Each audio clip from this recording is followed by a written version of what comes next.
Mayo Experience. That Mayo Experience. That Mayo Experience. That Mayo Experience. Experience. Welcome to the Pat Mayo Experience, presented by DraftKings. Week 13 picks against the spread, free money teasers, Cust Corner, and other things of that nature. Game previews, that's the one that I'm talking about. Plus, the Omaha Steaks premium picks of the week. If you want $30 off, minimum spend required, go to omahasteaks.com. Promo code MAYO at checkout to do that. And you're probably going to want to get it. I'm just going to throw this out here right now. I have a bunch of people in my life, aka my dad and my grandfather, who I have no idea what to get them for Christmas. You know what they like? Cooked meat. Well, they can cook the meat. So meat that I can send to them that they can cook, whether it be on their barbecue. I would prefer my sous vide, but they're not as fancy as me. So they will use their barbecue for all of the great stuff that you can get. So go to omahasteaks.com if you have problems figuring out gifts for people in your life. And hey, maybe you can afford that after we hit our Omaha Steaks premium picks of the week. Goodbye, Superlocks. Hello, Geoff Fienberg. What's up? What is up? And I can tell you, I've gotten one of those deliveries before, Pat, and it was stupendous. Okay, I thought I didn't know what you were going to say. Like the last time that we had one of these sponsors, you're like, it's trash. I did accidentally throw the fantasy championship belts under the bus once, but I will not do that with these choice meats. Even the one I got, like it came with like desserts that I remember being delicious, heating up. These are like apple crumble or delicious. I have a steak on reserve that I try to film Cust cooking it and then eating it to see how it turns out. We'll see down the line how much time I have and production value I can put behind that. Reminder to smash the like for the episode, sub to Mayo Media Network, and if you want to be a pal, like a good pal, you leave a rating and review on the audio podcast. 5 stars, preferably. If it's below 5 stars, fuck off and don't do it, okay? But play in the listeners league. That link is down in the description. I put the wrong link in the ranking show, so this is like the first crack that people have at the listeners league on DraftKings this week. $15 to play, 3 max entry, no rake, and no Tambo, Geoff, on the DraftKings show this week. He's in San Diego, the old whale's vagina, trying to win $250K.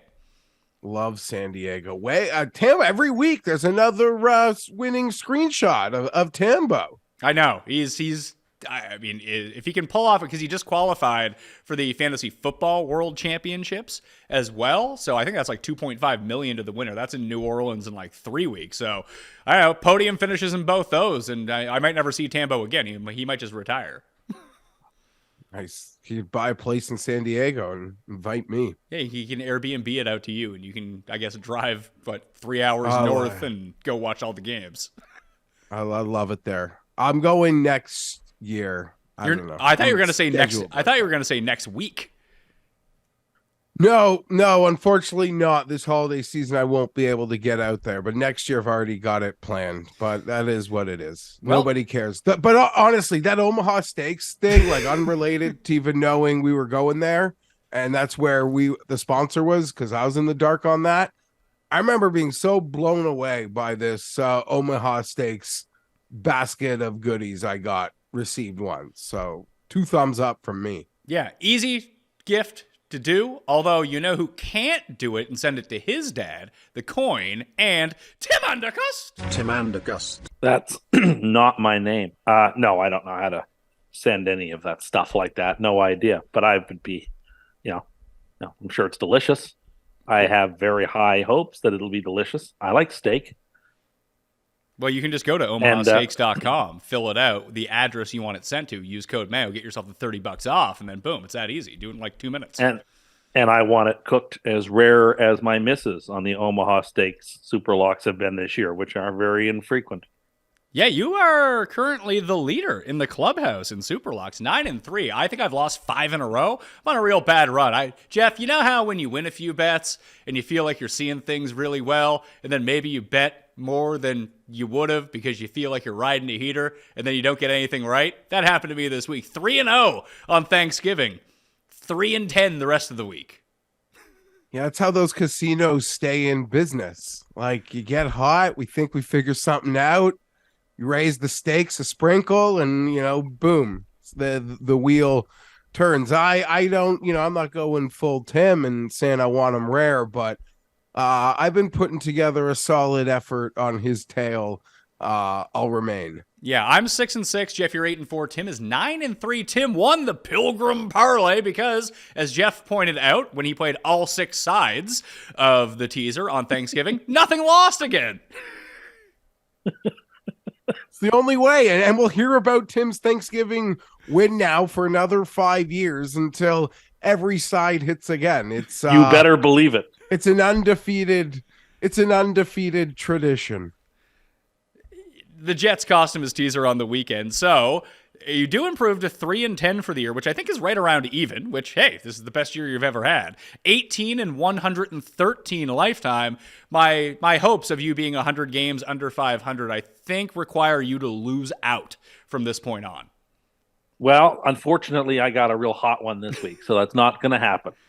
To look back on it, the overall pick standings are tightening up. It's a 6-game spread from first to last. I was 6-10 for the week, so I dropped to 87-90 out of first place. Geoff, 11-5, coming in hot, jumping to first place, 92-85. Tim is now in last, although he was 8-8 for the week, 86-91. And the coin goes 9-7 to jump a game into a tie with me over Tim, 87-90. Anyone's game coming down the stretch, Geoff.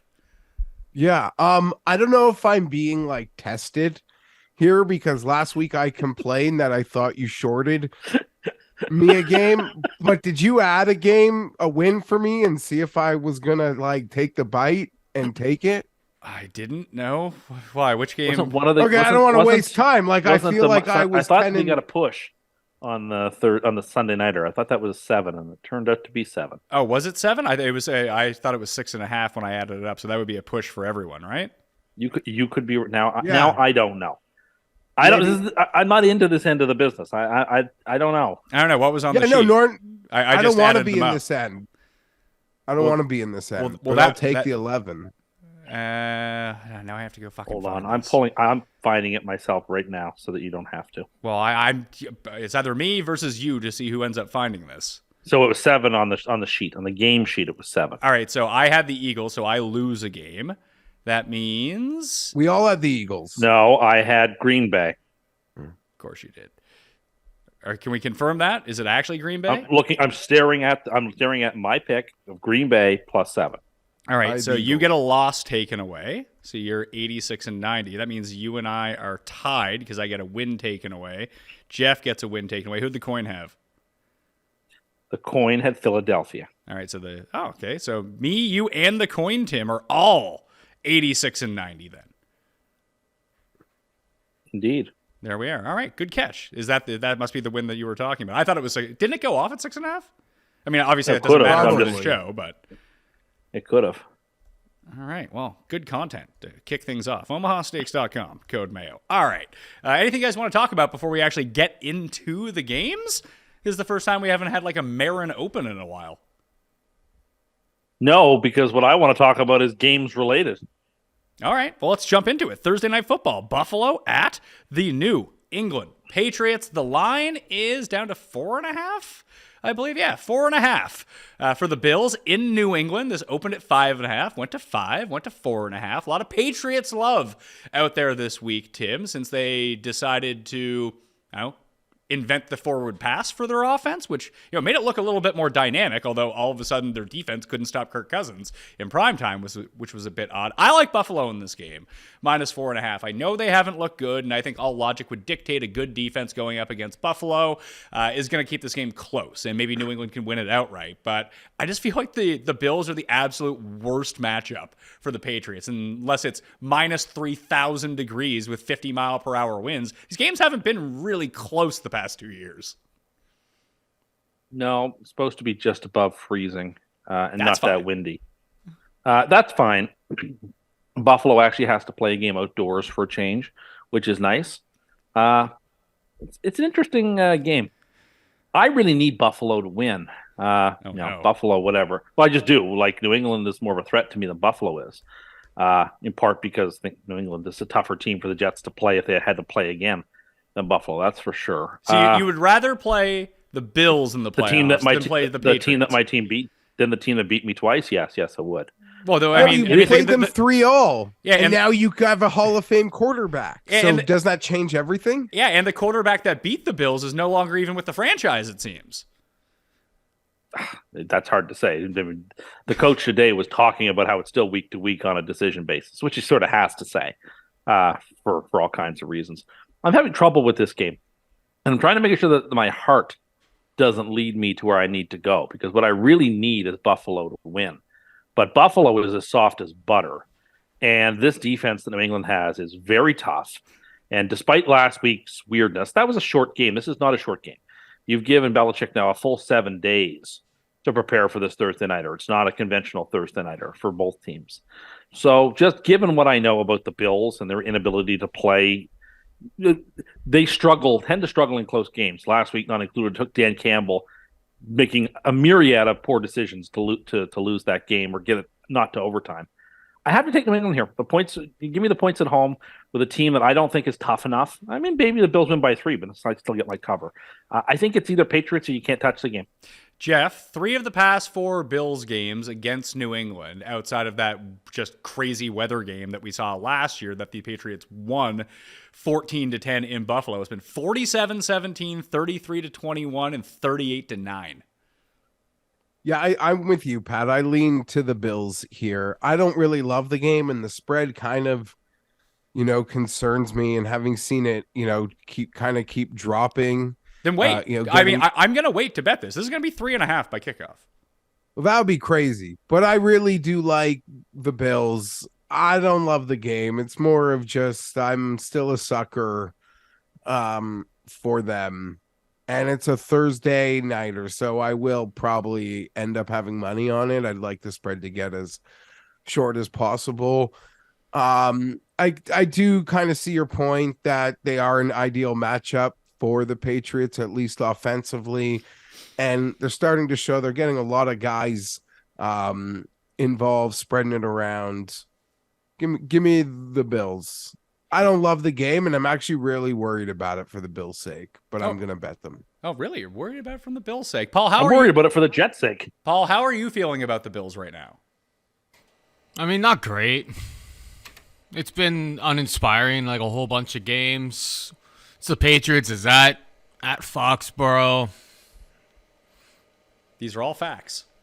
The Patriots are good at things that we have struggled with, is like stopping the run. It's like Ramondre's going to get the ball like 30 times. Are we going to be like the big key is Tremaine Edmonds going to be back? Is our whole linebacker core going to be in place? I know Von Miller's out, but he's more of a pass rusher, obviously, so I don't really think we really needed him for this game or next week's game. I guess Magic Mike changes that a little bit.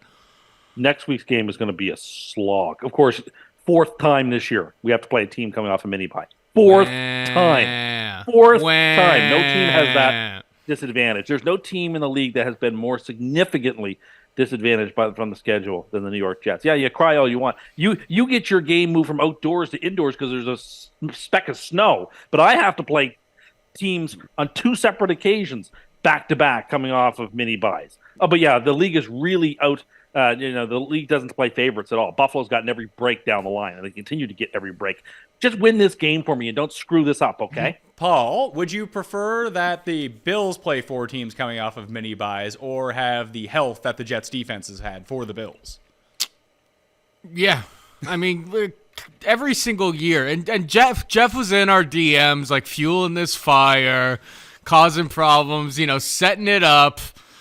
For this at the beginning. It's like, Tim, like every team, the only reason why you recognize these issues is that you don't follow every other team and their scheduling conflicts and stuff. Like, I'm sure every time. Like, tell me all about like what situation has Jacksonville Jaguars been with rest and all of that. You wouldn't know because you're not looking at you're way too close to the forest to see the trees, as they say.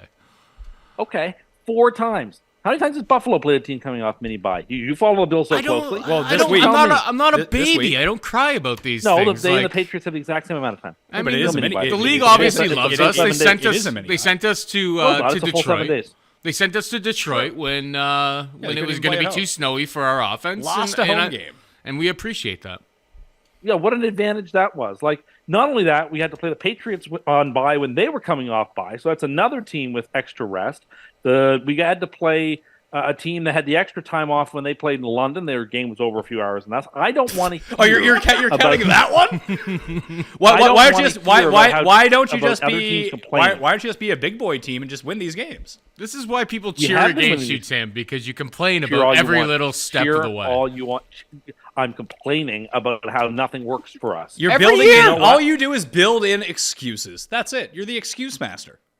I am looking forward to Paul's team actually doing something when it matters, which it never does because it never wins important games. I'd like to see him to win an important game here. Win this game. Bury the Patriots and help me out. Then you should help us out by saying Patriots by 1,000,000. Or maybe the Jets should have just beat the Patriots in one of the two games.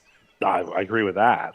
I picked the Patriots. I think they're going to cover the number. I'm very terrified of this game. I don't know. I need the Bills to do something. Trusting the Buffalo Bills, if history teaches us anything, is a very scary proposition. What's the weather like for this game? That's a really big key. I looked at it. It said it's 36 degrees, so just above freezing, and like 10-mile-an-hour winds. So nothing. So nothing too severe right now. That's good. Okay, let's get to the Sunday slate. Tim's Jumbo Jets are at Minnesota, coming off of a mini bye. The Vikings are favored by 3 at home at the moment, although the VIG would suggest this is going to 2.5 pretty quickly. A lot of money on Magic Mike. There he is on the board, and the Jets this week. Geoff, are they going to be publicly backed underdogs here? It's certainly starting to feel that way. The amount of praise, I was talking to Tim before we started, like it is overflowing with just Jets positivity now. You know what? Jets positivity is like people just do it to make their sad lives feel better. Yeah, listen, maybe that's the case because like you can look at it multiple ways. They beat up on Nathan Peterman. They beat up on a Bear. It was Trevor Siemian. In fairness, they beat up on Trevor Siemian and. Mike White made the plays, but the Bears defense is totally depleted. Even Eddie Jackson out now with a bad injury in that game.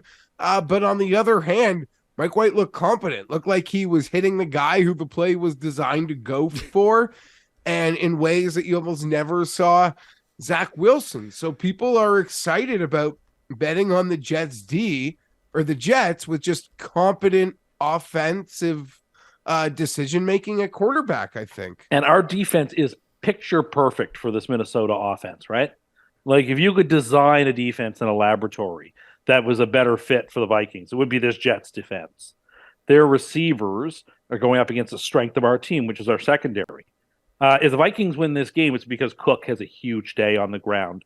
And they run very effective screens that require a lot of open field tackling because Jefferson against our corners, like good luck, we have the advantage. Well, you're going to play. You're going to play. We have the advantage the same way, right? Like as Sauce does. You just commit PI all game.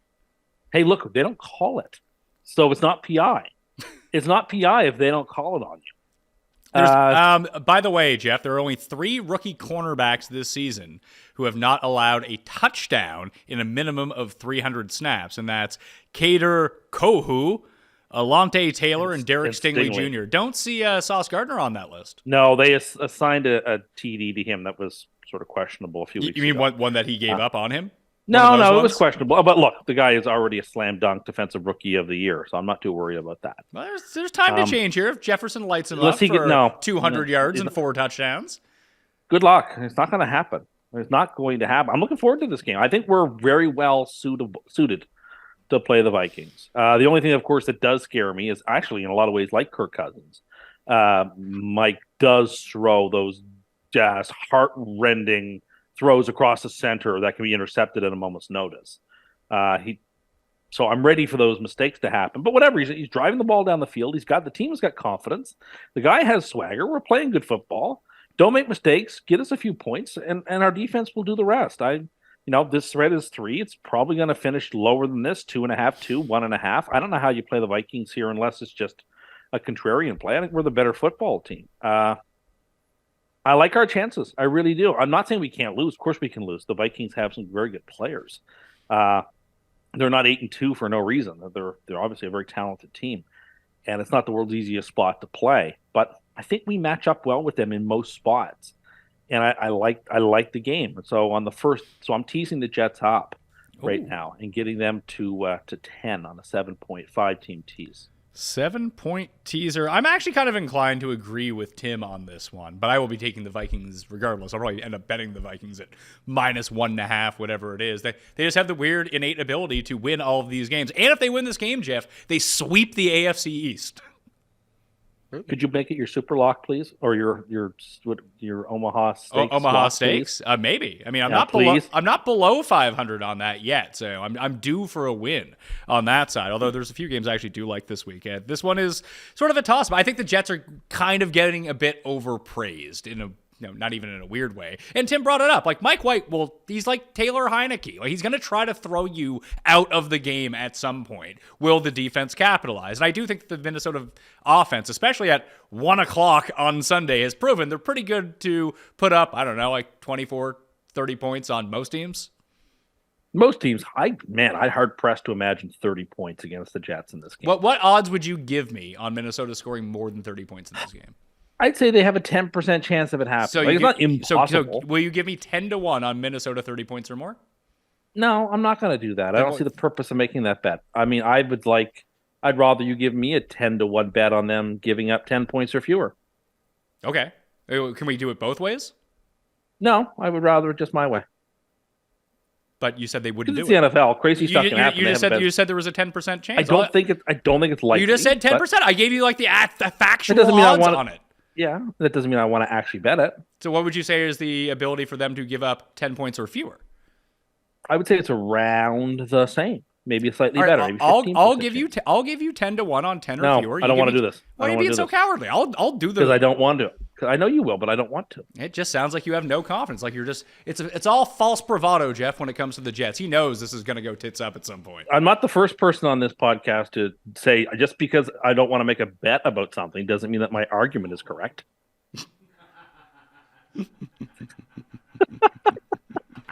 That may be too online of a joke for people listening to get, but for the 6 or 7 of you who know what I'm talking about, you will enjoy that joke. Listen, I'm self-aware enough to know that's not a bet I want to make.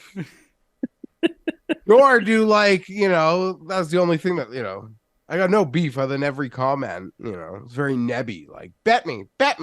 Yeah, I'm on your side. I'm on your side about that, Geoff. No, I don't. Let's get the wheels back on the bus. This is a big screen game, so you guys should bet it because you'll be watching it. It'll be on the big screen. I don't know. I think Miami and San Francisco is going to find its way. That's a late game. That's a late game. Oh well, then the Bengals and Chiefs are also a late game. Yeah. Well, I'm so busy at 4 o'clock. I'm gonna miss the best games of the day. Sucks. Annoyed. You can just pull it up on your phone. I guess this is the prime game. Okay. No, don't we have like Pittsburgh, Atlanta? I mean, that's there. That game's way more fun. I don't care where it is. I just need it on screen. I really don't care which screen. Oh, what? We had the last Jets game. We had the Jets Patriots on the big screen. And that did me no good. So it's not like I need it for luck purposes. Yeah, it did the viewers no good either. That was horrible. But I don't think there's a better win-loss record at 1 o'clock. Yeah, but that's not that doesn't dictate what happens on the big screen. Like I do want. No, you're right. We had Patriots fans and Jets fans at the office, so we put that game on the big screen. Like if it was me watching it, that would not have been on the big screen. Put it that way. I still think it's the best game. No, it is the best game. No, the best for like fun. Tennessee and Philadelphia is super fun. I think the most fun game of the day is Jacksonville and Detroit. That game's going to be hilarious. Okay, I would agree with the second one. I don't really care. Like, I don't know. I think Raiders-Chargers has every ability to be. That's a late game. They're all late games. They're all Twix. Were you shocked that that's a late game too? The AFC West teams? I guess not. I suppose not. Who are you taking, Geoff? I want to just see the spread keep falling, but I'll be the contrarian that just takes Minnesota as they win every close game and people rail on them. But I think the spread is indicative that no one thinks they're very good. Like when Pizzola made the case before the Commanders got hot, they were laying 3 points versus the Commanders when they're like 7-1. That shows you people don't respect them. I still think this is kind of indicative of it, but they'll find a way. They'll find a way. And I don't like that Salah is so non-committal to Mike White now. Well, but it's what he has to do, Geoff. It's what he has to do. You can't go out there and say, "Oh, this is his job the rest of the year." But you can say if he plays 2 stinkers, then we're on. Then all but on the table. He's saying that by saying we'll evaluate week to week. I think that's the only way you can play that, right? I mean, otherwise you're basically. I mean, you don't have any control whether Zach's on your roster next year, and if you like bury it too much, you make it sound like you force that hand of a situation that you may actually have to go back on. So I actually think he's doing the right thing here of just keep walking this line prudentially, and everybody knows the score. If White plays decently, he's going to keep playing. Like everyone knows what's reality. You just have to say that publicly. It's a good spot for Mike White as well. Like he played last week against the 32nd ranked DVOA pass defense. And lit them up. And it's not like Minnesota's great by any means. They're not. They're a bottom. No, and then Buffalo the week after. I can't wait. Buffalo. Well, Buffalo, Chicago, Minnesota. Bad secondaries. Buffalo could be getting their guys back. Great. They haven't played in forever. They have to play us outdoors in the cold. Good luck. Good luck. It would have. I mean, that was for Zach, and he was so bad, and his attitude was so shit that he lost the opportunity to. I mean, the Bills are such a soft team that Zach Wilson beat them. So I mean, come on, what are we talking about? Okay. Do you like this, Paul? Jets are so good. Jets are so good. I want a playoff spot. That's all I want. I want. Yeah, you just want a playoff spot. So when they get to the playoffs and you start crying because Miami beats them by like, what if Miami beats them by 40 in the first round? I don't know that I could handle a Jets-Dolphins playoff game. I think that would be a lot of stress on me. I hope you're mature enough to keep Pat posted some personal correspondence. Shocking. You and your group. That you should just the playoff to want anything more than the playoffs is kind of just ridiculous. I would agree. That would be greedy. That doesn't mean you. That doesn't mean you're not cheering and passionate the day they play and probably lose in the playoffs. But what a win if they actually make the playoffs. That's all I'm asking for. Just give me the playoffs and everything else. It's gravy. That's all I want. Nothing ends in tears if I get to the playoffs. Sure thing, pal. We'll see how this ends up going.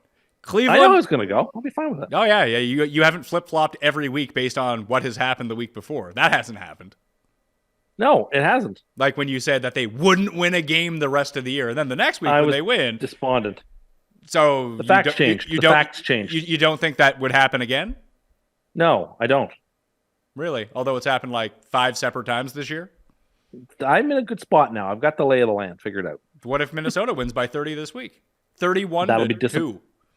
That'll be disappointing, but that's okay. We get to play Buffalo next week, so what do I have to worry about? All right. Cleveland at Houston. Deshaun Watson has returned. Finally, Deshaun Watson has come back to Houston with his accusers sitting in the front row like it's a presidential debate or something like that.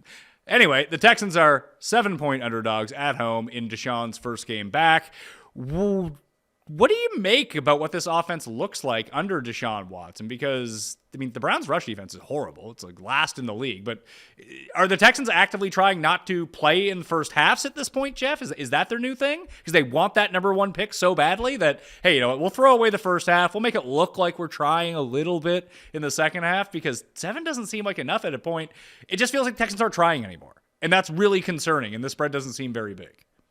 Yeah, I'm going to be on the Browns here. I don't really care what Houston did in the second half. Miami played their backups. Seemingly pulled their starters like 11 minutes left in the third quarter.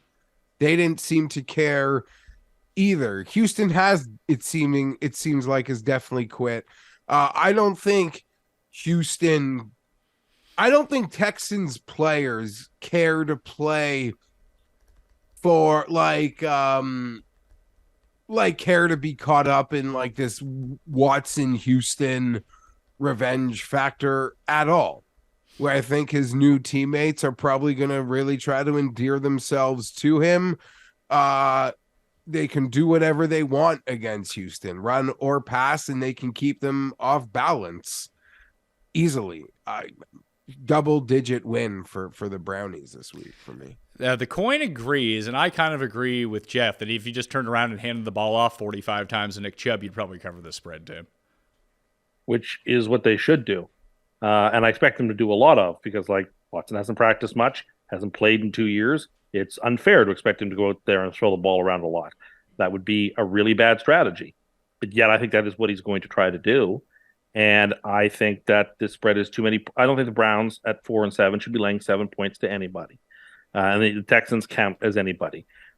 I think it'll be a close game. I'm going to take the Texans. And I have low expectations from the Browns this week. I don't think they know if they're fish or foul quite yet. And I don't trust that coaching staff to quite know how to integrate a quarterback who they haven't even had in the building for the last several months until 2 weeks ago to run that offense. I mean, do the Browns look competent to you? I don't think they're a competent team.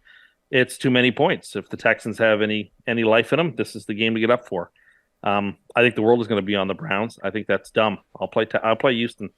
The Browns have had the complete opposite luck this year in many respects that say, the Vikings or even to a certain extent the Chargers have had. When you consider their Atlanta win, their Arizona win, the Cleveland win. Cleveland's just gotten none of those breaks early. I think a lot of their struggles have kind of been overrated. They lost so many close games. It's quarterback league, quarterback play. I don't really see the negatives here. But we don't know what the quarterback play is going to be. Anyone who tells you they know what Deshaun Watson's going to be, what a soft landing. It is a soft landing. But this one, in a sense, it is. Given the location, it really is. And if this was the Texans at home, I'd feel a little differently. Sort of psychologically, but we haven't seen him play in 2 years. Anybody who tells you they know what Deshaun Watson's going to look like this season is selling you a bill of goods. They have no idea. We don't have any clue. We'll see. Maybe he'll be just fine. Maybe it'll take him several games to get back to his usual form. I anticipate it probably will take him 2 or 3 games to get up to speed. I think it would be sort of silly to not imagine that. So we don't know what we're getting out of him. I don't know. People seemed like they were more confident in Trey Lance in September, having played D2 college and no football in actually 2 years, than they seem to be today about Deshaun Watson. And that looked dumb. And that looked dumb too, weird right? To me. That looked dumb. So I'm just saying, with all these various factors, there's just, I don't know. I just think the Texans +7 is a good place to land. So I'm going to take them. I'll take Cleveland -7. Paul, you had something to say?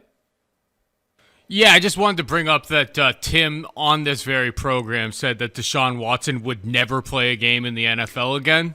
So just wanted to bring that up now that he is. I did say that. I stand by the idea that he shouldn't be allowed to play any games in the NFL, but he is playing, so fair enough. I expect him to struggle this season, given the no practice for months and months, not even being allowed to be with the team. Load him up on DK. Go ahead. I'm sure he'll be incredibly overpriced. Go ahead. He is expensive. He'll be low-owned. Being fresh and healthy, though's got to count for something. What's the difference between being fresh and being stale? I guess it depends on how much work you put in. You're right. Maybe he wasn't doing it with the team, so well, we don't know. You think he was just on the couch eating Doritos? He wasn't allowed to be in the team facility. I understand. I understand that he wasn't allowed at the facility. Yeah, but he was allowed in a couple weeks ago. Yeah, he was allowed in after week 11. Ago, and they were, for the first 11 weeks of the season, what do you think he was doing?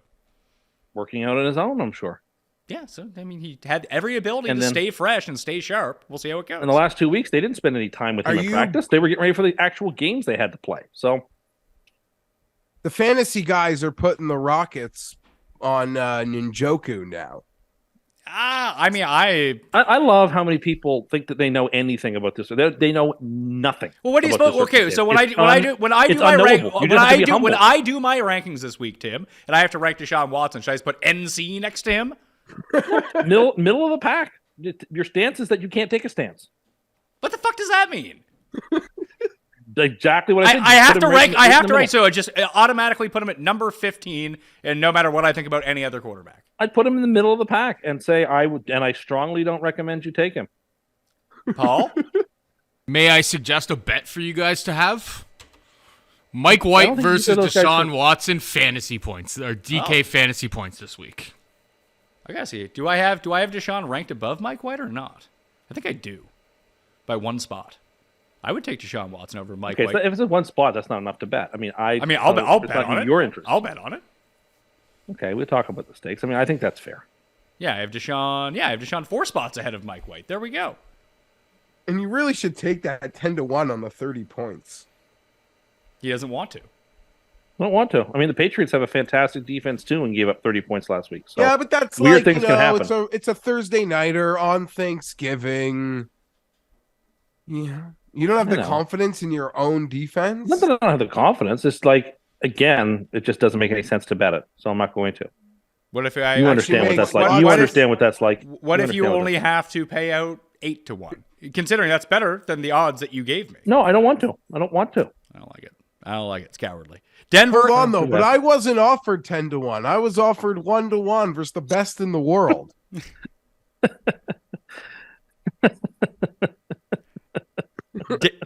Denver versus Baltimore. Baltimore is an 8.5-point favorite at home against Denver. 38.5 is the total in this game. I don't know what to make of this. The Ravens have looked god-awful. I always say finally started scoring points in the second half. Apparently that was to their detriment because they ended up losing the game. If they had just kept kicking field goals, apparently, they would never lose ever again. How ridiculous was it? And maybe it's not, because we saw Justin Tucker line up for, 67 or 68, Tim? I thought it was good, too. That's probably why it missed. But when when he lined up for it, no one was like, well, this is stupid. No.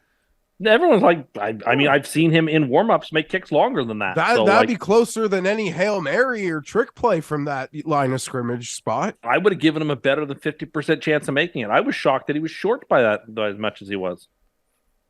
How short was it actually? Like the TV made it look 2.5 yards. It landed in the end zone, and it's like a couple of yards from the white paint to the back where the post is. So, yeah, it was like I'd say 3 yards short, 2 yards short. Yeah, five at the most, more than likely, with a 10-yard end zone. So it landed in the back half of the end zone, but of course it would have to get over the pole. So where it hits isn't necessarily indicative of how short it was actually. But either way, go ahead. No, you have what? I have a strong lean to Baltimore in this game. I do too. You talk about Houston quitting. I don't agree with that. I thought the second half proved that Houston didn't quit last week. I think Denver may have actually quit. But they don't like Russell Wilson. Well, how could you? Did you see that? How could you like Russell Wilson? He's not a leader. There was a report today. Well, maybe he got everyone free Subway. Who knows? That's a great. Imagine if your boss at work showed up with free Subway for you. How fired up you'd be for that guy. I do love free Subway. We are teasing. If Russ Wilson handed you a $25 gift card, you'd forgive everything he did. I'd ask him if I could get tickets to a Macklemore concert if you were interested in that. Can you name? No, I knew you were going to say this. No, I don't know any of them. Nathaniel Hackett. Let's see. I've talked to Mike. I've talked to Russ. Everybody's good. It's part of it. It's an emotional game. I forget what Russell Wilson said now. Hackett. I told him about himself. Yeah, I told Russ he's got to stop saying things like "It's Russell Wilson time" when his team is losing 17-3 to the Panthers. Okay, hold on. Was that real? I thought that was a joke. I don't know. Who cares? Here's the thing. Whether it's satire or not, it's now within the realm of possibility for Russell Wilson. That could be true. That's where I was left. Trash team. Geoff was in his glory. I forgot about this. Geoff hates Denver more than any other team. He must be in his glory. It is. It's also funny to me that a Melvin Gordon goal line fumble is what has started this new Raiders love affair and hot streak too, which is kind of funny and cost Melvin his job. But there is some stank on Baltimore, and for good reason. And they haven't been this dominant team anywhere, home or road, in this position to put teams away like we always used to see them do versus bad teams. They now let teams hang around in games, from Jacksonville, who beat them, to Carolina, who lollygagged the whole freaking time a week ago. I have to think this is the spot. I think this is also going to be double digits, Pat. I honestly don't think it hangs at the number right now. I think by the time we get here, you're laying 10 on Baltimore. So I'm going to take this 8.5. They're just going to obliterate Russell Wilson. I concur. I'm going to take Baltimore minus 8.5 as well. The one thing I really was glaring in that Carolina game last week, and it's been glaring for weeks now, but it really seemed pronounced, was, yeah, Russell Wilson's not very good this year, but like they've lost, 3 linemen, 3 of their receivers, both their top running backs. Their good running back got hurt. Melvin Gordon's off the team. They've lost a whole bunch of defensive pieces. They traded their best pass rusher. Russell Wilson has like less than a second to throw every time he drops back. I don't think that's changing against Baltimore. It might even be worse. Mr. Limited by the team around him is what you're saying. Yes. I'm with you guys. I liked Baltimore quite a bit. Teasing Baltimore down. That's a good tease, I think. Down to 1.5. Yeah. Baltimore minus 1.5. Watch, Baltimore is not afraid to let us down. Don't forget that, though. Oh, most certainly. And I can prepare to go on Sunday Night Live and just shake my finger at the camera and scream at Baltimore for doing this, but whatever. All right, game of the day. Jags at Lions. The Lions are a 1.5 underdog at home to the Jumbo Jags, coming off a big win, going for it. Analytics Doug Peterson says go for it, and he gets it, just like Geoff's guy. 51.5 is the total. Jags are 1-4 on the road against the spread. They had to kind of empty the bag of tricks. Trevi looked great coming down the stretch, but Steffi Graf didn't win every single Grand Slam. I like the Lions, plus 1.5 at home. I do too. I don't like it. I don't like it one bit. It's a tough game because I expect Detroit, if it's close, to do something stupid because that's what they do every single week. They make dumb decisions. But at the same token, I don't trust the Jaguars all that much either. They love to turn the ball over in the red zone. They love to just... it's a stupid game. Any number of insane things will affect the outcome. Don't bet on this game. Don't consider betting on this game. You don't need to. These two teams are going nowhere. You don't need to be involved in it. Just watch it and watch the madness ensue. We'll take the Lions, but I got absolutely zero confidence in that pick. So the coin is also taking the Lions here. Goff's touchdown to interception ratio at home, Geoff, this season is pretty incredible. He's thrown 15 touchdowns and 3 picks at home, and I think in 3 games he has 4 picks on the road already. That they just play a little bit better when they're in Detroit. I know they lost to Buffalo, but they made that a game. Obviously, Buffalo a lot better than Jacksonville, except for when they play each other, and Jacksonville just weirdly wins those games. But I don't know. I have more confidence in Detroit than Tim does, I think. I hate this game as well from having to decide on it from a betting perspective. I was kind of hoping the Jags would be getting more points in this spot. And Tim, I know you hate when people steal your attention. So Tua almost throws for 300 yards in the first half. Trevor Lawrence says his welcome to the NFL. Everyone's sort of maybe this is the moment that catapults him, to greatness, and people pay less attention to how good the Jets were. People paid attention to the Jets win because it was such a stark difference. When you put in a backup versus a guy who had the yips throwing the ball, you're like, wow, this offense looks shockingly competent. Yeah, someone would have had to have broken NFL all-time records to get Mike White off of the front page. I guess I should have phrased that differently. More of the polarizing aspect to Laura. On the same weekend, Zach Wilson loses his job, may never play again for you. Lawrence has what people are calling his breakthrough moment. I think that's more of an NFL people story, just like the Chargers coming back and we're like, Herbert, the Vine quarterback of the century, and Trevor Lawrence share a lot of similarities. Herbert's better, but they're just, Herbert has broken through as people recognize him as a very good quarterback. People want that from Lawrence, and he isn't there yet, and that performance could put him on that level, but just no one cares about the Chargers or Jags. And as much as I hate to admit it, they do care about what happens in New York. Always. That being said, when it's the NFL, it's a national league. It helps when you're New Jersey or one of those markets. They'll help put you on a billboard faster. Yeah, when you can get billboards in Paramus with your face on it, then you're doing good. every game, the whole league is national. So if Lawrence becomes what they want him to, he's pretty enough to put on the boards and get the 5 primetime games. Making a decision here. You can It's overrated. You can Jags, fade. I guess you can fade us. We all took Detroit. Yeah, I'll take the overrated Jags. All right. I mean, it's only a point and a half. They win. Overrated metrics, Jags. Their metrics aren't even good anymore. Because they like Detroit could win by 30 though. I don't know about that. That seems far fetched to me. That Detroit wins this game by 30 points. I wouldn't be shocked. This team lost to the Texans. I wouldn't be shocked. When was the last time the Lions won by 30 points? Do you think? Wow. Oof. Like if you, like, I have no idea what the answer to this is. If I don't know. If either. I put it over under a decade ago, what would you say? Over, because it seems like teams have one incredibly awesome game once every 4 or 5 years. So I'll say over, but I don't have any. There's got to be a There's got to be a Stafford game in there somewhere, right? Sure. Yeah, one of those years they made the playoffs. Someone can research that for us. So Geoff is the only one on the Jags. The rest of us on Detroit, Tennessee, and Philadelphia. Philadelphia looking pretty good, coming off their Monday night win by 7, which pushed the spread, as we found out, because that was the spread on the show, and we did this last Tuesday. Not 6.5, as people won their bets on Sunday evening. But either way, they're now a 5-point favorite at home against the Titans. 44.5 is the over-under. I'm just going to say it. I really like the Titans, +5 on the road. The Eagles seem like the perfect type of team, and Tim, that the Titans can bring down to their level, and if they're losing by a field goal or by a touchdown and they kick a field goal for no reason, now they'll actually cover this spread. Absolutely. Most questionable decision of the whole week was kicking a field goal to go down from down 7 to down 4 with like 6 minutes left.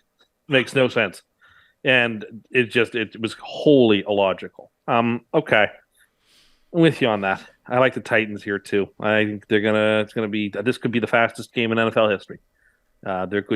This game could be, 60 runs total, 65 runs total, and just incredibly fast. I think it's going to be low scoring, tough nosed. Eagles win it like 17-14. Well, guess what? We get a cover sort of thing. So. Yeah. I'm with you. I'll play the Titans. 2017, 23-20. Eagles probably end up winning, but I can see listen, I just don't understand how that game closes at 6.5 on Sunday night, Geoff, against the Packers. And that's in Philadelphia as well. So it's 6.5 for the Packers, and the Titans are 5. Didn't the Titans just go into Green Bay and kick the shit out of them? I really love everything you have said this entire segment, from how the matchup kind of feels perfect to it's just within Tennessee to, loiter around this football game and the pieces to do it.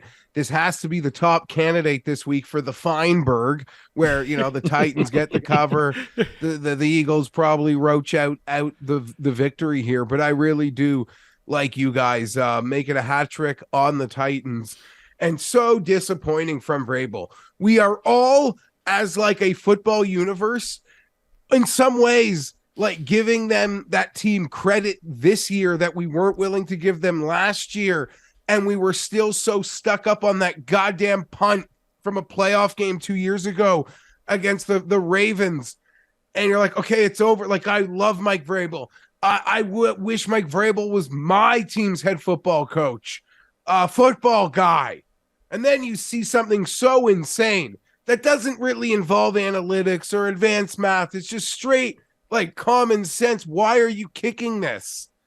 I'm still taking the Titans and the points back here. But yeah, I don't know. Vrabel was just getting back to great places with football people or fans, and he does something moronic again. Makes no sense. I will caution, looking through the Titans schedule so far, I was seeing Jalen Hurts, a lot like Justin Fields, starting in that Patriot game, all of a sudden, just like, boom, the Chicago coaching staff was like, what if we did a bunch of designed runs for Justin Fields? We'll see how that turns out. The past 2 weeks, Jalen Hurts has like tripled the amount of designed runs he's actually had. And looking back, realistically, the Titans have only played two, like, not primary rushing quarterbacks, very mobile quarterbacks so far this season. It was the first 2 weeks. They played Daniel Jones and they played Josh Allen. After that, they've essentially just played statues the entire time, and they lost both those games. They lost to the Giants by 1, and then they lost to the Bills by like 35 or something like that. So I would worry that maybe this defense isn't necessarily, like, a lot like the Patriots defense in a weird way. They're just not able to handle a rushing quarterback whatsoever. But I could be wrong. like this, we don't have enough of a sample to see that Hurts could just give them real problems for a defense that I think all three of us trust pretty good. That would be my caution. I'm still it's a round of Tennessee, I guess, for all of us. Oh, could this be the big screen game? Washington at the Giants? Giants 2.5-point dogs at home to the Commandos? I like the Giants. The Giants play scummy games, and the Commanders are good, but they're not actually good. So this seems like the perfect confluence of team styles coming together where the Giants just win by 2 or something like that. I think you misread it. That this is exactly the type of garbage game that Washington wins. Maybe they win by 1, and then they still don't cover. No, I think this is the type of trash game that Washington wins against a team that is falling apart. I'm taking the stand that I think the Giants are done for. They're just finished, completely done. I've gone through the simulator now more than once. I don't see more than 1 win left for them this season. So I think they're done for and finished. I like Washington here quite a bit. I guess Chase Young should be back for this game. And I know that they play much better defense than the Giants do, especially at this point of the season with the injuries that the Giants have. But we don't watch Washington every week because they get relegated to the laptop game a lot of the time. Just no one really puts eyes on that. But the past few weeks, we have watched a lot of Washington. They look good for 4 minutes, and their defense looks pretty good. And then you see Heineke trying to throw the game away every single time. And the Giants have been almost like the Vikings in a weird way, have just been the team to capitalize on stupid stuff like that all season long. And I don't know, home dog in division, I'll take it. They just covered against Dallas. I've got nothing here. I don't have the conviction of either of you. I mean, I'm not saying it's a super lock. No, but I don't know. I've gotten really lucky just siding with Washington. Last week sided with them just almost on a talent play, so lucky at the end. I'm just siding with their talent and momentum at good the moment. They got good Mo. They're not like my friend Giffen, who we used to call Hideo No Mo. Bad Mo on that guy. He's a vortex of no Mo. Everything just seems to be going their way. Even their Sean Taylor mannequin. What a scene. That did not go their way, in fairness. That was horrible. What an embarrassment. Everything but that seems to be going their way at the moment.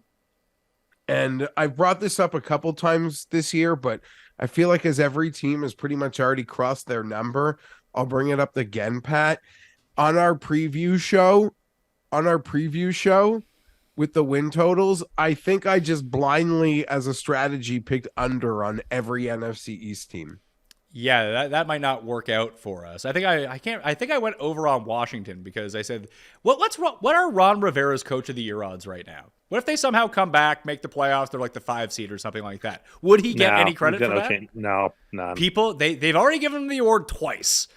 There's just too many other good stories. I think he would get credit. The guy spent the first 2 months of the year having to answer questions about his owner every day. I think they should just give it to Jeff Saturday for his performance last night. No, Jeff Saturday. He earned it. No, Jeff Saturday. Remember I talked about coming on and tanking?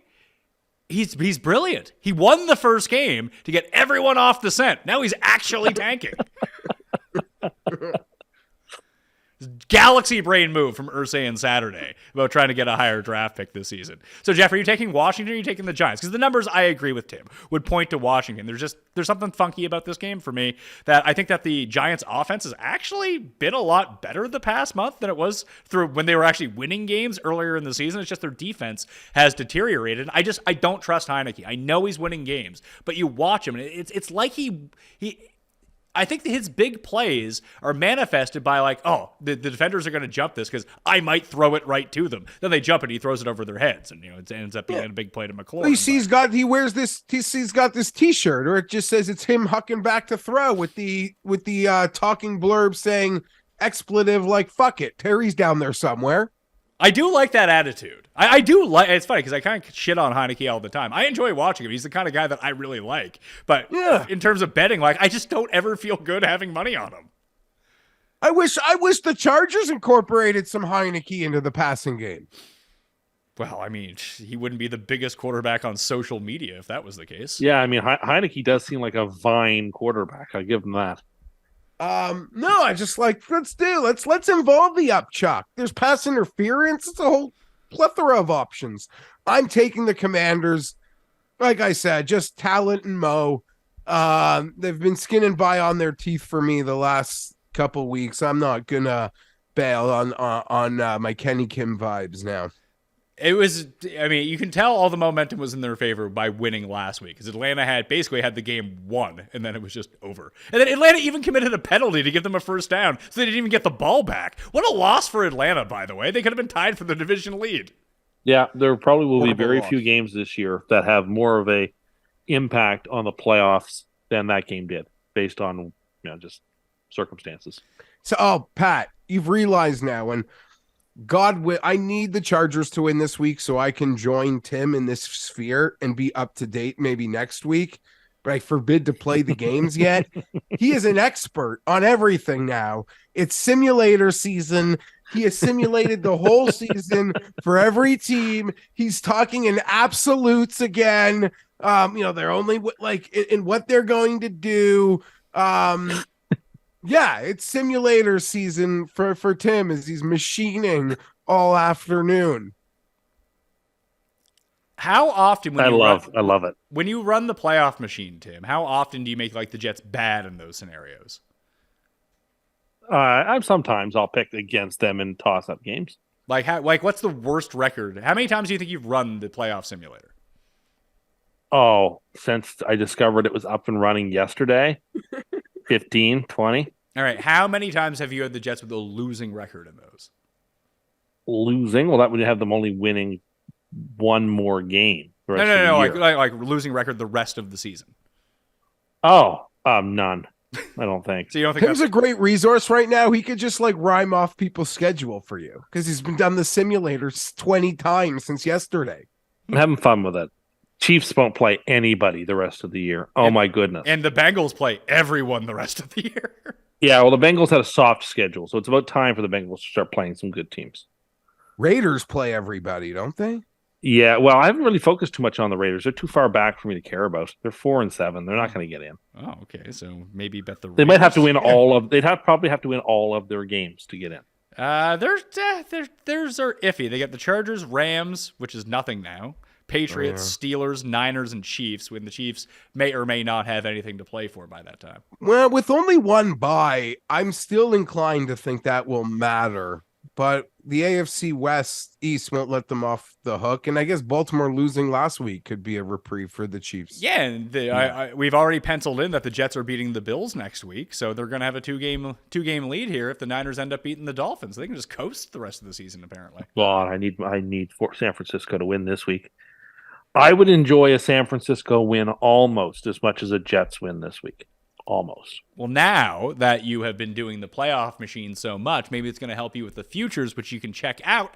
Me, Geoff, and Tim on Back to the Futures, the head-to-head future NFL show, where they both pick a future every single week, build a portfolio. It's over on the Hammer HQ, the hammer.bet for the website. You can find it on their Forward Progress channel up on YouTube and Spotify right now. So go check that out on Wednesday afternoon. I think it gets released. Pittsburgh at Atlanta. Atlanta not dead yet. Pittsburgh coming off a short week. Nice win against the Colts on Monday Night Football. Falcons are a 1-point dog at home against the Steelers. Oh my God, I don't know what to do with it. You love the Falcons here? No, I love Pittsburgh.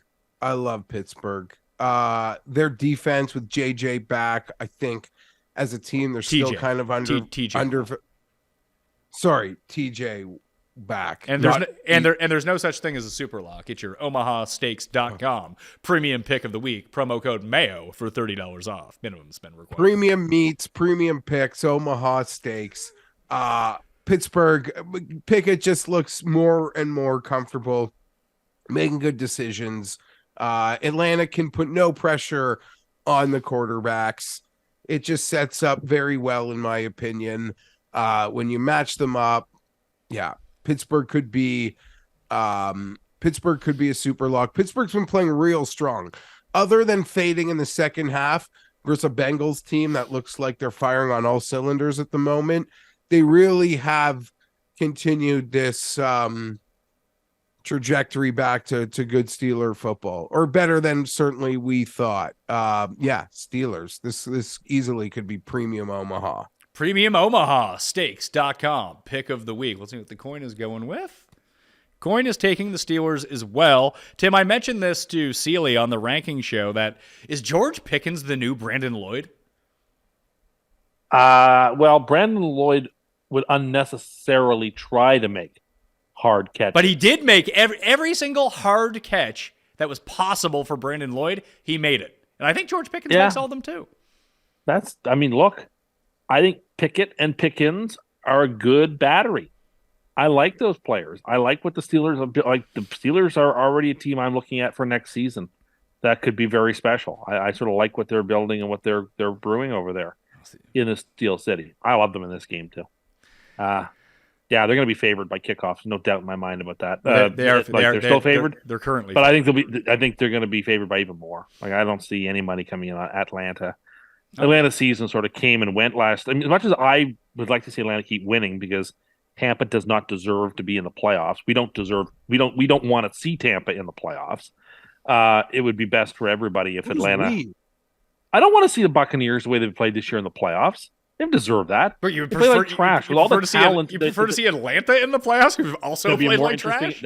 That Atlanta doesn't have the star power. I mean, I would prefer to see Jameis Winston get the reins and then make the playoffs, but no one's smart enough to figure that out. I would be asking Dennis Allen that question every single day at the press conference until he answered it.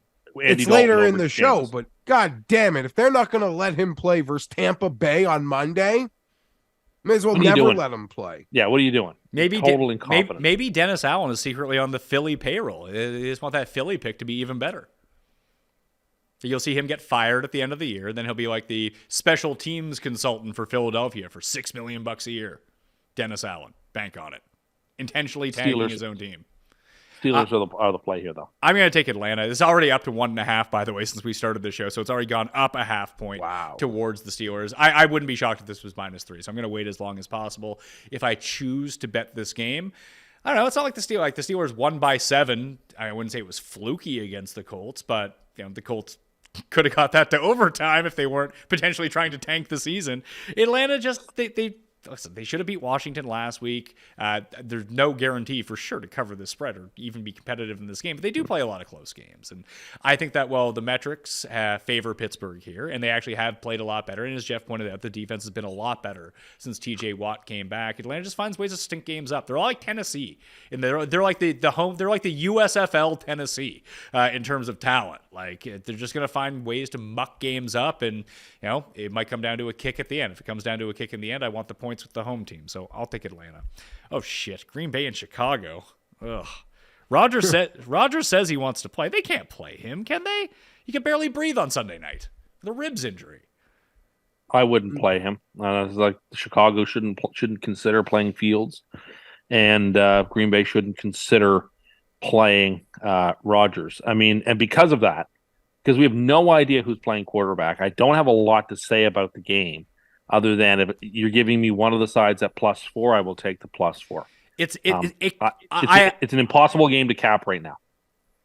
Okay, the coin is also taking Chicago. I'm surprised they actually hung a line on this game. I think that Rodgers is going to play. I don't think Fields is going to play, Geoff. I agree with that assessment, Pat. Also, do you think Aaron Rodgers is going to let Jordan Love get on the football field?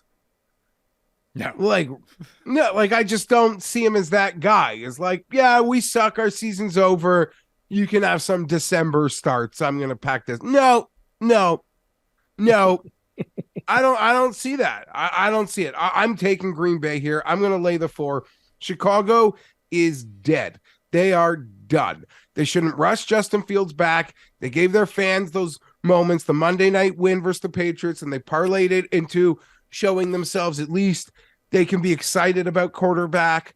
I know fairly or unfairly, Pat, you still have the questions because to be a quarterback, at some point you're going to have to throw the football effectively, but get him an O-line, get him weapons, top draft pick, all that cap room. Like those are real things. They ate all that cap money this year, so they get the chance, but they've traded those defensive players. Eddie Jackson suffered a serious Lisfranc injury on the weekend. Like, they are down to nothing. They're down to nothing. They're going to hobble home and make sure Ryan Pohl's going to make sure they take home, or no, Pohl's might have been the old GM. No, that was Pace. Pohl's is the guy there now. They're going to make sure they secure that top pick. Like, they're dead. They're dead defensively too. Talent-wise at the moment. Yeah, they're Packers. Bears are, even with Fields, to me, Bears are going to be a total fade in December against the excitement of them, which is fair for next year, but the season's not going to end friendly for them. They just don't have the horses. And didn't they put another good receiver on IR? A good receiver for the Bears. Mooney's done for the year. Done.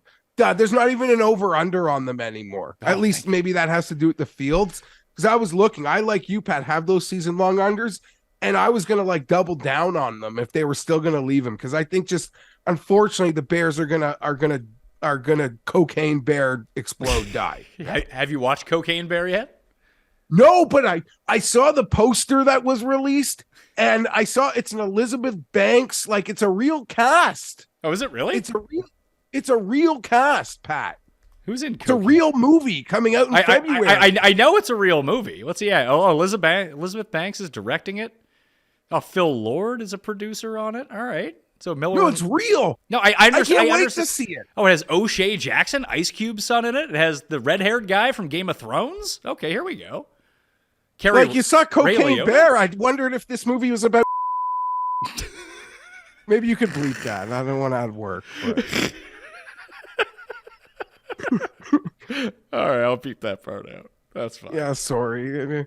Because we come in peace with that show, and honestly, somebody really over exaggerated to Cam what was said on this show. That's 100%. No, that's good. 100%. Listen. No, people, the returns. Many people, many good people, by the way, great people, very smart people, have been saying that was the best show of the year. If people didn't watch the Thanksgiving show with the five of us, it went far better than I thought it was going to do. Oh, it was a great show. But yeah, no, I'm enamored with Cocaine Bear once I found out that it's actually like a real movie with real people, and it's a real thing. It's a real, some ate like 10 pounds of cocaine and was like a menace until he exploded. So is this based on true events? Yes. Just like some drug smuggler dropped the cocaine from a plane. Is Ray Liotta alive? Ray Liotta's dead, right? No, he's dead. Died. Yeah, he's the star of this movie, though. What? Yeah. That seems appropriate. Yeah, it's Ray Liotta and Kerry Russell and Margot Martindale, your girl, Tim. Yeah, Margot Martindale's fantastic. You big Marge fan? She kind of looks like you. I'm a big, you know what? Now that you say it, like, yeah, maybe we do. We got sometimes the same curls. Yeah, I gotta say, you got the same haircut as Margot Martindale. Yeah. No, I don't even know. She's she's not that like big, but I don't know. She's an incredible, like, she was great and Justified. She's so good at playing like that Southern mama. She's just in everything. Like, she's in Handmaid's Tale too. Or was she in Handmaid's Tale or no? She was in The Leftovers. Is she in Handmaid's Tale? She was in The Americans. Yeah, wait, what was she on BoJack, Tim? She was noted character actress Margot Martindale, who may or may not have died in that show. It's not clear. This is true.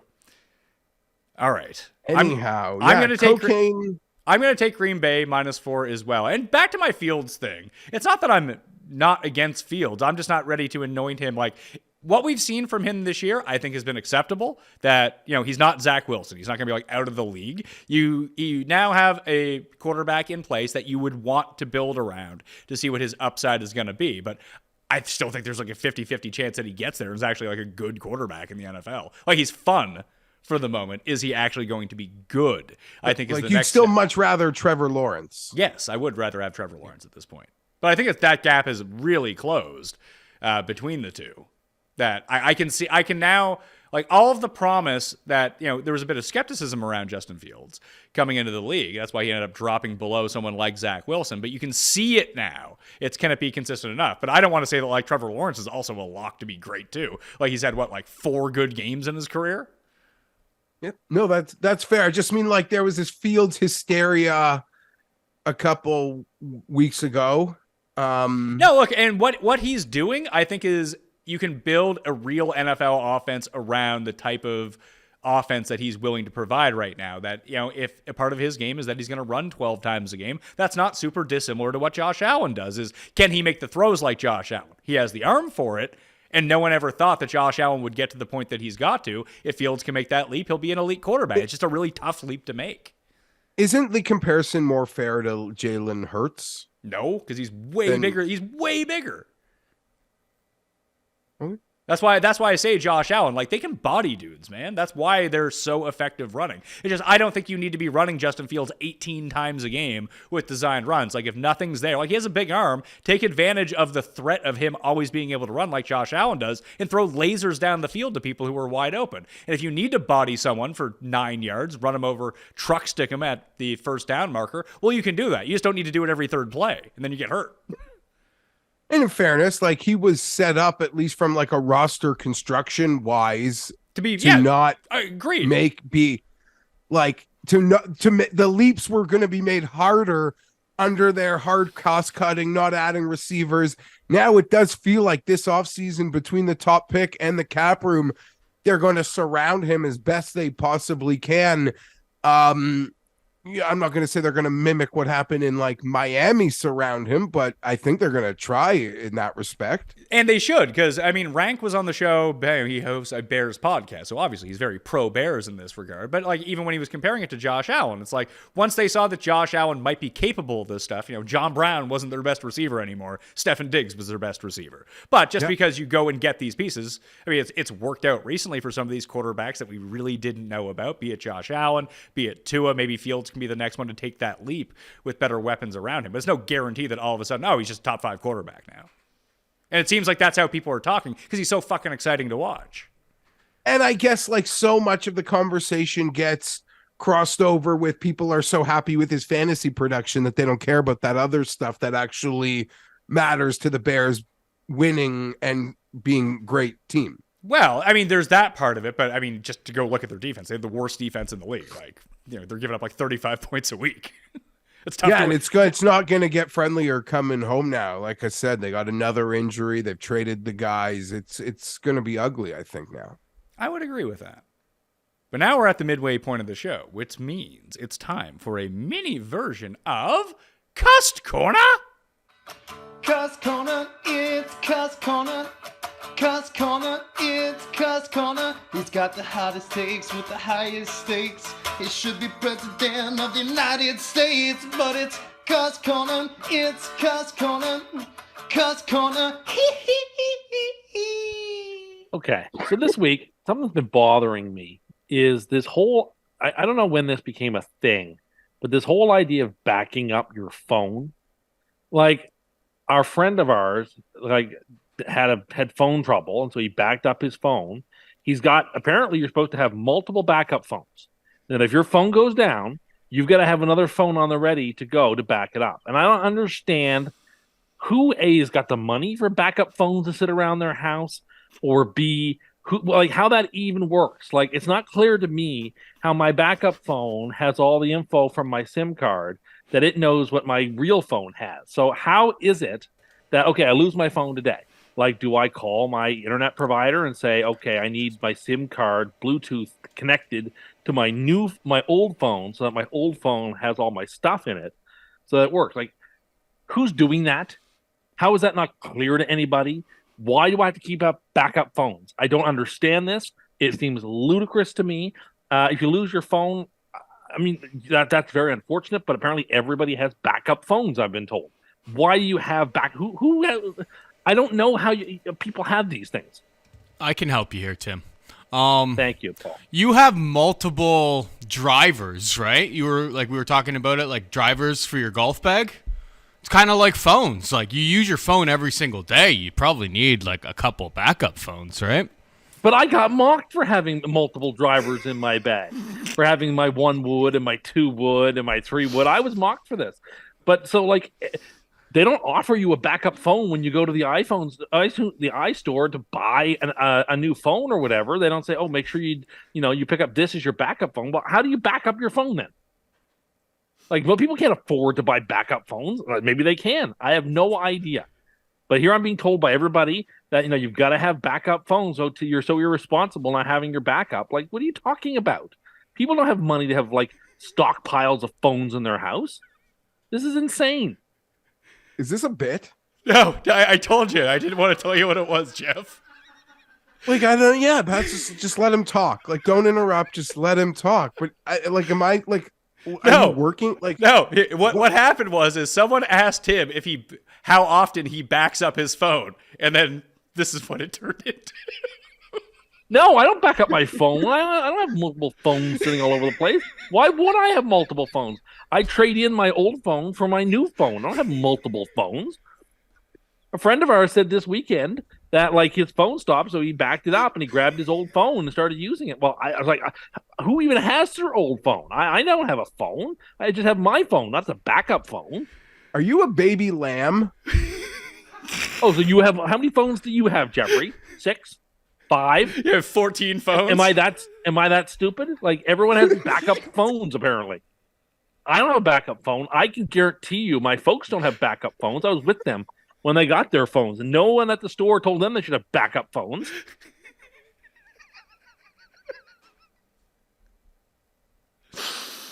Am I that dumb? Like everyone else has backup phones. I don't understand in this day and age how that's possible. People live by and large paycheck to paycheck, and we're expected to all have backup what phones. I don't understand, you're right, is how this is possible. You're right. I don't understand it. I don't even know how it works. I don't even understand the process. Like, if I lose my phone, let's say I had an old iPhone sitting on my drawer, I charge it up. How does it know to read the data off my SIM card on my old one onto my new one? Tim, there's how no does it even know to do that? Hold on.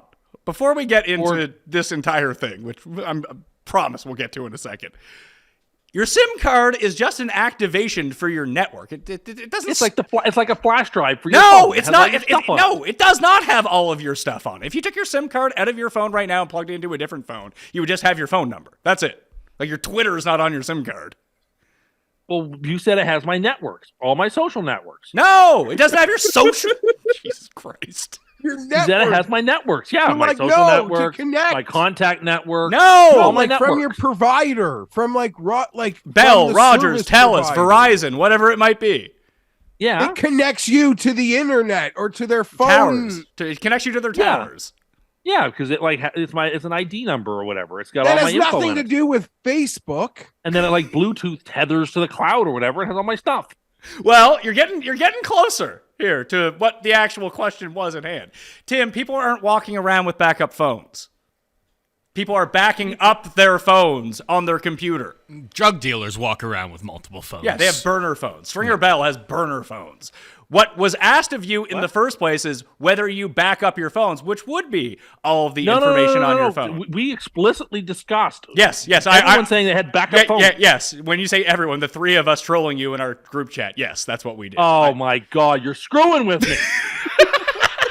No, you're screwing with everyone. Yeah. You're screwing with me. Yes.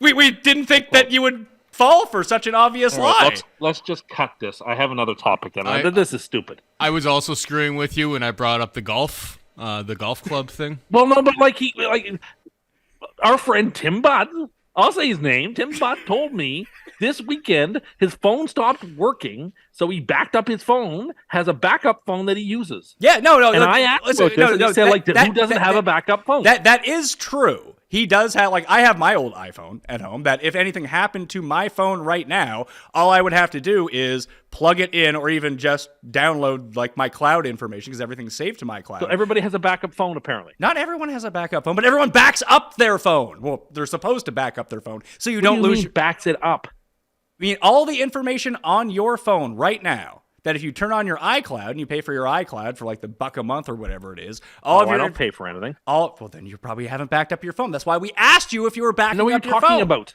you talking about? You sound like you need a backup phone. Sounds like he needs a burner, a flip phone burner. Like, I know what the cloud is. Yeah, so you can upload your information, your pictures, your social media, things that you have saved on your phone into the cloud. So if anything happens to your phone, you can just pull out a new phone and download it all directly to that phone. You don't have to change your SIM card. What? It's like we're from the future, isn't it? So, like, what I do when I get a new phone, I ask the people at the desk to please transfer over all my info from this phone to that phone. Oh my God! Did they And plug bring out this device? Do they plug and they your? bring out this device and they plug things in and they do all this stuff while I wait in the store, and then I get my new phone and all my old stuff is on there. Yeah, you could just do that yourself in 5 minutes. No, I don't have that I don't have that technology. I don't have that machine. If you They do it got at the store for you, they throw it in. It's all part of the price. They do it all for you there at the store. You pay for that? I don't think that I do pay for it, but they do it for you at the store. It's all part of the package. Tim, if you got a new computer, like a new laptop, I would go to. what would you do to get all of your files from your old computer to your new computer? If I bought it at the Best Buy, and I would, because I usually go there, I'd get the Geek Squad to do whatever needs to be done. You're bringing your old computer in to go buy a computer? Your backup computer, Yeah. Tim. You don't know how to transfer files? I mean, that's all. That's all. Anything important, I would attach to emails and email to myself. I mean, that's all. Just that way, I can open an email. If you use Apple, I'm sure this works with PCs as well. Like with your Google accounts, you just transfer your Google over. Like no matter what computer I'm on, as long as it's part of my network. So my laptop, my home computer, I don't understand. I have access to all of the same files on each of the computers. The man emails I do. himself files. I've been doing it for years. I always email myself the most important files. That way it doesn't get lost if the internet goes down. Or not the internet goes down, but like if I lose access to my computer. Oh, boy. Doesn't everybody do that? No. I mean, I don't think that's like terrible practice. I'll give you that, just to have a backup of a backup of a backup. But if you just saved everything to the cloud, you just have access to it at all times. I don't know what you're talking about. Well, maybe we can get some tech guys to help. You had another topic, you said. Yeah, something else today is frustrating the heck out of me. I'm going to the grocery store, and like, who's buying shortbread cookies in November for Christmas? They won't last. Who's buying these various cakes that say Merry Christmas on them? They won't last. Do you want me to answer this in the politically incorrect way? Fat people. Well, then why does it need to say Merry Christmas on it? Why does it have to be all decorated for the holiday? No. They're not buying it for Christmas. They won't last. I don't understand who the market is. Christmas I don't know who's parties buying. start this week. Yeah. The first week of December, Christmas parties. They've been out for 2 weeks. I saw a cake last weekend saying Merry Christmas on it. There's no one having a Christmas party on the 21st of November. That's not happening. Who is this for? Have I lost my mind? What's going on here? Maybe people just like shortbread cookies. I do. I do too. But like, you're not buying them for Christmas. They're out for Christmas. Well, I don't really Like, care what's on them. I just want the shortbread cookies. They could be regular But, shortbread like, cookies. If they what were about the dressed up cakes like at if they the were dressed store? up like Christmas flavor or Christmas colors, I wouldn't be like, well, I can't have these. It's not Christmas. I would. Fair enough. I don't understand who the marketplace is for this stuff. People who are hungry. It seems it's madness to me. I don't understand like who's buying the. Obviously, people must be because they're in the stores, but I don't get it. It makes me very angry. They're taking up space on the shelf from good stuff. Like what? What is it taking the place of? More Well, shortbread it's still cookies? fall, and I can't find any pumpkin stuff that I'm looking for. Well, it's past Halloween. No, but pumpkin stuff goes all the way through November too. Does it? It's past Thanksgiving in America. So what? I still need to get what's mine. What do you want? I want like pumpkin flavored muffins and cookies and stuff. And like it's taking up space from the normal stuff. Wait, yeah, but the pumpkin stuff isn't normal stuff. It's fall stuff. It's what should be there now. No, we're on to like peppermint season. No, not yet. Yeah, it is. Yeah, we're there. No, not it's yet. darker out. It's peppermint season. Yeah, the moment it starts getting dark before you leave work, it's officially Christmas time in stores. I'm sorry, I have to. So, like, how do you back up your phone? I don't understand this. Okay, I plug my phone into my computer. Okay, yeah, there you go. I've done that before when the power's out to give it power. Okay. So like, does the computer just read it? Yeah. And know it? Yes. Well, you punch in your code on your phone, whatever your passcode is. What's your passcode? I'm not going to tell you. Like other people on this, I got on this Cam to network, do I have that it written once. down. I'm not going to tell you what my passcode. Fair enough. But no, that's one way where you can back it up. And now you can just do it like through the cloud. You can just do it like through Wi-Fi. And then what? So then I get the new phone and I bring my computer into the store with. Why do you have to bring your computer into the store? You can just bring your fucking phone. How's my phone going to get the new stuff on it then? Because you plug it into your computer if you want to. I'm not leaving the store with a phone I can't use. What? Are you crazy? I'm not leaving the store without a phone I can't use. It doesn't have my contacts in it. You said my contacts are in the cloud in my computer. Yeah, you just bring it home, plug it into your computer. So then I need to bring the computer with me. I'm not walking out of the store with a phone I can't use. Well, I mean, you could just download it from the cloud immediately if you wanted to, but apparently, like, you want to plug it in. I don't understand how any of this works. It makes me very anxious. Do you understand? Okay, do you understand when, like, let's call it an external hard drive? Do you know what an external hard drive is? Yes. Okay, so the cloud is an external hard drive. Personally, for you, it just doesn't have any wires. It automatically goes into it if you pay for it. Okay. So then it's just there. It's an external hard drive with all your information on it. So whenever you need to grab something from it, you can from your devices. So why has everyone got why do you have the backup phone, or Tim has his backup phone to back things up? He doesn't have a backup phone to back things up. He has a backup phone. He told us he had a backup phone to back things up. He has a because he's fucking lying to you.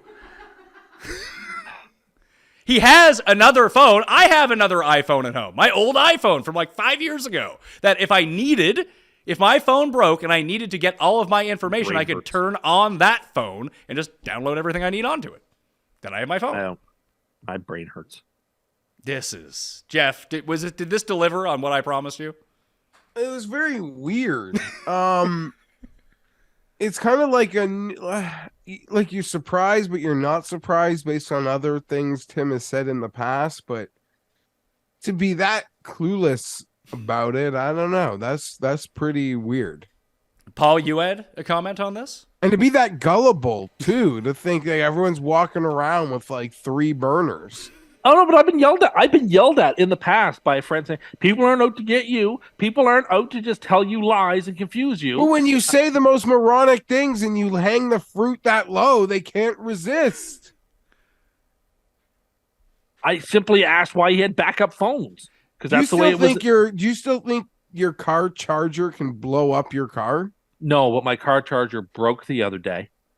Okay.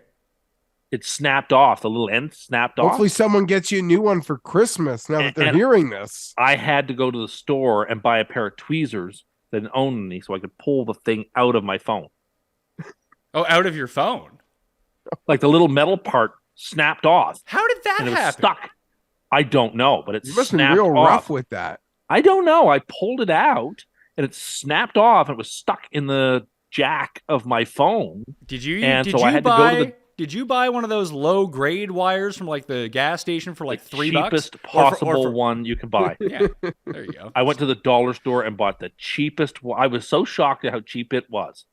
Well, last time we pulled you thought it was like $150 or something. Yes, and that's why it was like $8. Like when it came to both the thingy that goes in the lighter and also the cord. Anyway, so I had to go buy a pair of tweezers to extract that thing from there. Interesting. Paul, what was your comment?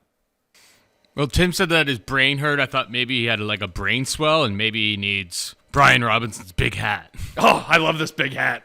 You see this big hat? Your thoughts? Is this style you can get I think behind? it looks awesome. I think it looks awesome. He looks like fucking Dark Helmet. Yeah, from Spaceballs. Yeah.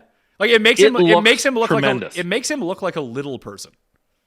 Like I thought when I first saw the picture like come across my timeline, I thought it was a child wearing like a normal hat, but it was just Brian Robinson wearing a big hat. Would if I bought one for you, would you wear it all the time? I already wear an oversized hat on your show most weeks. No, I mean in your day-to-day life. You don't wear the Jets hat in day-to-day life. No, I wear that in very specific circumstances. I don't know if those hats are designed to be worn for day-to-day life. What are they I designed? think they're meant to be worn as a fashion statement.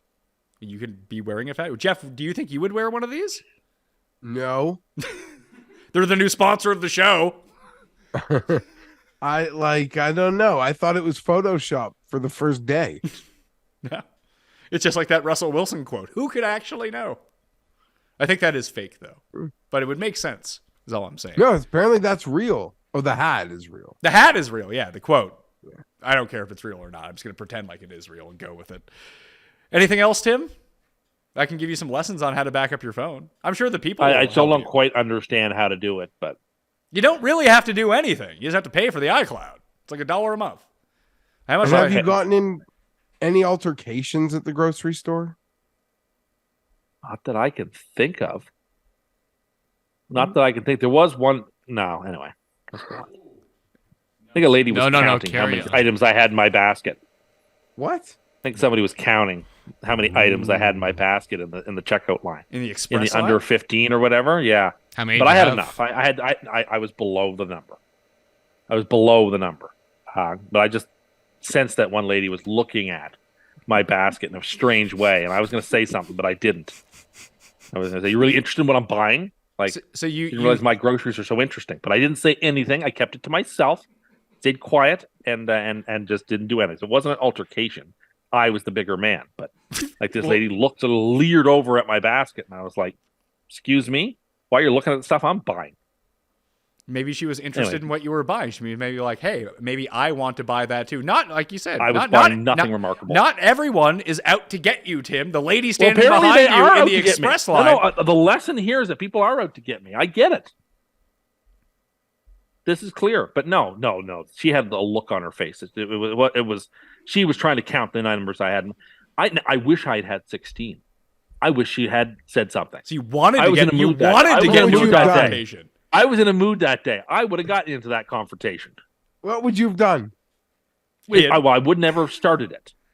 But if she called you out and said you got to get out of here, I'd say, don't you have better things to do with your time, madam, than count how many things I have in my basket? The funny thing is then you'd be admitting she's right. No, I mean, if I am over, I am over. But like, it's none of her business. I don't even know why I'm fighting with a hypothetical person who didn't say anything. I'm not going to do this. Sounds crazy. I mean, that's the whole thing. Like, you think that she's like trying to pick a fight with you. She got like a lazy eye or something. No. She didn't. She was just looking to see how many items I had in my handbasket. That's all. I was under the number. I'm pretty certain. Because I wasn't buying anything unusual. I was buying nothing remarkable. Well, I mean, you have a proclivity of lying on this show, as we've established in the past few weeks, that, I don't know, maybe you did have 16 in there. And you were worried that she was going to call you out. No, she didn't. I didn't. And I wouldn't call somebody out for that. Yeah, but you would definitely count how many. If there was someone in front of you, I know you too well, that if it looked like they had more than 15 items, you would start counting their items. I probably would, but I wouldn't say anything if they were over. I'd let it go. You really don't seem like the type to let things go. No, I don't like conflict. I don't try to start conflict. Now, if somebody starts the conflict with me, I deal with it. Like when that old man went at me about that mincemeat pie of mine, then I deal with it. But I don't go in my way to find trouble. Trouble finds me. How do you deal with it? By hiding? Running away and then not even buying the pie? I ran away when I thought it was going to escalate beyond just shouting. You thought he was going to hit you with his cane? I don't know. I don't know what was going to go on. I was getting out of there. So, Tim, just click on your settings icon on your phone. Can you do that for me? Which one is that? Settings. Which one is that? The one that says settings. I don't use any of these things. Yeah, gotcha. Okay, so at the very top, it should say TA, Tim Andercust. It does. Well, it doesn't say that. So click on that one. Okay. And you see where it says iCloud? New iCloud terms and conditions. To use iCloud on this phone, you must accept I don't want to just accept the terms. You've already accepted the terms the moment you got the phone. Just hit yes. You should send the write-up to your lawyer. Do you read the terms and conditions for everything that you sign up for, Tim? No, you can't. They're too big. It's impossible. They do it intentionally. They're too big. All right, so I accepted it, although I probably shouldn't have. Okay, I'm in there again. Okay, so it should tell you right now is like how many gigs that you have as a part of your iCloud. How many gigs do you have? 5 gigs. So you have 5 gigs. So I pay, what's my plan? I share it with the family. I have 200 gigabytes. So I pay $4 a month. $4 a month for my iCloud. And it just I'm currently using 0.9 gigabytes of storage. So stuff is starting to upload already now that you've accepted. So like your pictures, things like that. I don't want that. They'll all be in the cloud. Now you can pull Right. now your phone can be backed up. All your icons will be saved, all your apps will be saved, all your information can be saved that you can access it anytime you want. Yeah, all right, whatever. You asked me how to do it. I just showed you how to do it. Okay, so my phone's backed up now. I don't know if it's all the way backed up. You could probably do a full backup. At 0.9 gigs, I doubt it's all backed up, but you just gotta fool around with it. I haven't used. You have iCloud backup, device backups. That's one of the options. Turn that on. Anyway. Now all the It's not- pirates. it's not on. Now all the pirates can see your dick pics. Yeah. Now, no, I'm confused by this. I'm closing this. Goodbye. This is why you don't have your phone. This is why we can tell you that people carry around 5 phones on them to back up their phone. All you had to do was turn that on. You're good to go. I switched off whatever thing you switched off. Miami at San Francisco. I'll just buy a new phone when the time comes. I'll just get a new phone and then they'll do the transfer right at the store for me, like last time. Yeah, The time before that. But then you don't. Then you run the risk of the people at the store thinking that you're pathetic and don't know what's going on. They don't care. I mean, they do. They deal with all kinds of senior citizens on a daily basis. You're not who a are- senior citizen. than You're me. the youngest person on the show. Okay.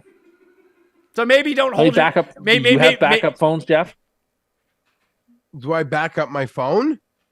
Both, I guess, since apparently Well, those are like I different things. have my old phones, but if my phone just went kaput, I would just go buy one immediately. But yeah, I back up my phone. I have 2 children, and All we those take, pictures. like just those pictures. Like I don't take a ton, but they're worth a lot. Yeah, I just like- email myself these things.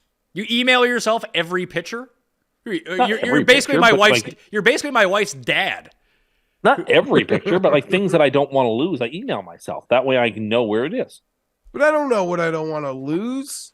Yeah, you just want it all, and then you can pick after the fact. And we just This have. is all very confusing. I'm actually lucky because my wife cares about that stuff. Every once in a while, she'll just take my phone and back it up to a hard drive because she wants what's on it. Oh, she does the hard backup as well. I guess so, yeah. Yeah, I mean, I assume it's the same thing with like Google Cloud. You have an Android, right? I always get the green text from you. Yeah, sorry. Someone's got to support the competition. I mean, apparently they're better according to people who have them. I'm just so used to Apple now, and all my stuff is. I have a Apple that- Samsung and I don't like it either. You have a Samsung? Not personal phone, but work phone. I Also, don't like you it. have 2 phones. Yeah, but for different purposes. Oh, okay. So one's a burner phone. No. Oh, all right. Let's get to the games. Miami at San Francisco. I think this is the best game of the late slate. Cincinnati, Kansas City is fun. This one I just find far more intriguing. Niners are favored by 4. Everyone seems to be hurt. Please. Everyone, Please let the Niners win this game. Please. I need this so much. I'm going to have so much fun Sunday night if San Francisco wins. Why do you, I mean, other, like, is this all playoffs or seeding or That what? and just to see the Dolphins fall flat in their first Like big you would challenge. you would be afraid of what you'd have to admit if the Dolphins win this game. Oh, I can't even begin to imagine. I mean, they already beat the I'm Bills. already hearing They've it. already beat the Bills and Ravens, so they're like 2-0 in games. Yeah, but that was like 2 step months up. ago. That was like 2 months ago. 3 months ago now. So those games don't That's like count, is what you're saying. No, but they don't have the same sort of like bite to them as a game like this would in December. They just don't. I mean, of course they count the same, but like no one's talking about them really because they happened so long ago. Oh, I need San Francisco to win so badly. You have no idea. It would make me. No, it's not. It's not that. See, it's not that. That's not the reason. It's because Dolphins fans will just not stop. They're already, this team is going to the Super Bowl. This is the best team since the 99 Rams, et cetera, in terms of offense. I've already heard it all. I need San Francisco, if they're this good, to just jump in front of this Dolphins team and crush them. Crush them. Make me very happy. I like San Francisco a lot in this game. The Niners can play good defense. They can bring pressure. I expect them to just demolish and pummel Miami, who is just not in the same class. Armstead being Niners comfortably. 49ers haven't given up a second half point in like 3 weeks. I mean, Miami didn't even score a second half point last week, and they still won by 15. Yeah, they covered. They did I cover. had them, yeah. Yeah, I did not have them. I was like, oh, here comes Houston. Here we go now. I guess if Houston didn't go for those 2-point conversions, They would have covered. Then they would not have covered. they Yeah, wouldn't have covered. But Miami covered. Miami covered easy. Seems like Miami's getting a bit. Armstead is out, I think, for a couple weeks, which could be an issue. I think their other tackle is out, so that's a bad matchup situation. Miami is actually about to go on the road for 3 straight, Pat. They're playing the 49ers, then I believe they're going to stay in California to play the Chargers, and then they don't even get to go home. Well, they will go home after that, but then they play in Buffalo in December. So if anyone's still got questions about Miami, they'll probably look at these next 3 weeks. This should be a great game. I don't know that Miami really has anything left. Sort of like to your point, Pat, they've beaten Buffalo, they've beaten Baltimore. I don't really know what else they should have to prove to say Tim Anderson per se. Oh, 49ers, Chargers, Bills, next 3 weeks, all on the road. All on the road. Then they're at home against Green Bay. Then they're The Charger at game the will Patriots. feel like a neutral site vacation. Oh, I think there'll be quite a few Chargers fans at that game. Yeah, but there'll still be a lot of Dolphin fans, and that's not going to be a Dolphins fans aren't traveling to Los Angeles. The way the Dolphins can scheme up the run, the Chargers should not be an issue. Oh, I like your chances. But that's we should talk about that next week because this game is way too big, and I'm so sad that I'm not going to be able to like really be enthralled with this game or the Chiefs Bengals game. I'm so excited to see both of these teams. The 49ers, I mean, they won 13-0, but they were so sloppy. Yeah. They were incredibly sloppy. And look at their offense, man. Elijah Mitchell's now out for the season, essentially. McCaffrey's playing on one leg. Jimmy G got hurt in that game. He could barely walk by the end of it. So I don't know how close to 100% he is. Doesn't seem like very much. Debo got hurt. He hurt his hamstring. Like, they might be pretty depleted on the offensive side of the ball. I really like Miami +4 here. I don't know if they're going to go in there and win, but I think they're going to go in there and give them a pretty good game. Yes, the defense worries me for the 49ers because it's much better than the Dolphins defense. The Dolphins defense has been a lot better recently. It's not like bottom of the league anymore. It's like league average, which league average defense against this Niners offense, like you said, they're just really sloppy. And I don't understand how I don't understand how they were able to cover against the Saints last. Your stupid Saints, Geoff, letting me down last week, making me mad. But I don't know, I can just see this game being like 27-24. Flip a coin either way, so I'll take the 4 points. 27-20 for me. I'll lay the points. I don't love it. 28-3. Just feels like it's a bad spot game for the Dolphins before they'll get back on track versus the Chargers now. I don't even care. You know what? I don't even care. I'm putting the 49ers on the teaser. I'll tease through the 0. I don't care. I don't care. Tease them through. Are you like guaranteeing what are you doing? Add them to the teaser. I don't care. I don't care. I don't care. But hold on, are you doing this because you're confident? Yes. Or because you're just being like bullish Confident. I'll take another team off. Bad. This is a bad move. I'm taking a team off this teaser. You don't need to. You just juice not up the 100%. teaser some more. No, I wasn't Dolphin super confident fans on. were And just getting worried. No. I had the Raiders on. I'm taking the Raiders off, and I'm putting the 49ers on. Why don't you just keep them both? Nah, because I was on the fence about the Raiders to begin with. But the Raiders, you get a touchdown and you get it like over 7. Yeah, I know, but they've bit me enough. I'm going to keep them off. I'm putting the 49ers on. Give it. Dolphin fans, after a couple weeks of you like fake, you phony, putting air in their tires, you're back to reality. I think. They're playing a great team. When they play great teams, I expect them to struggle. Well, you made the Browns your super lock. I know. OmahaSteaks.com premium pick of the week, Geoff. Sorry, I mean when they played. Are we retconning the history as well of the pick? Well, as we speak about it on this show for the next 4 weeks, that's what it will be known as. Sure. No, but I'm just making that reference, not like because you've just been very weird in how you've been trying to verbalize. Dolphins have been things. playing better, but I expect them against a really good team to get their doors blown off. It sounds like Tim's dad brought out the Dolphin snowman, and it's really enraged him. Yes, he did. Okay. Yes, he did bring it out. Is that not allowed? Like the shortbreads at the grocery? I mean, that's slightly different. That's a perishable item that you're buying for Christmas time a month early. That's what's stupid about that. Like, when you say that it's a month early, like, do you think that people are just buying these now to stock them up in their cupboard for Christmas Day? Yes. No, Who would Christmas do parties starting like when I was young, night. we weren't allowed to touch the Christmas cookies until Christmas Eve. Tim, Christmas parties start like tomorrow night. Like, try to get like a random Thursday reservation at some generic restaurant like the Keg. It's all Christmas parties now. Yeah, like we got lucky because the Mayo Media Christmas party is happening on the 16th. You can fly in if you would like, Geoff. You and your wife are both invited. But to even get a cake, like we're getting the party catered at my home, that we got like the last catering spot possible because they were all booked up. So Christmas, like, it's time. Like, Christmas parties are up. People can have Christmas cookie trays. Like, I don't know what you're so. These aren't trays. These are just like they'll put them on a tray. Yeah, it absolutely sounds like something my grandma would have at her house for the entire month of December. That when you came over, she could put out the platter that would have Christmas cookies on it. I would never be allowed to touch them before Christmas. Well, you know what? You're a grown man now. You can have them. Well, no, it would feel wrong to me. This is should also be a party. A fun coaching game with McDaniel, like the familiarity there. And do you not think, because when it happened at the trade deadline, I mean, everyone acknowledged what sort of tzedakah, charity the 49ers had done for their friends in Miami with the the Jeff Wilson trade. And now Mitchell is out and Wilson coming back there. Yeah, I'm sad. I might need to watch this game somehow. All of it.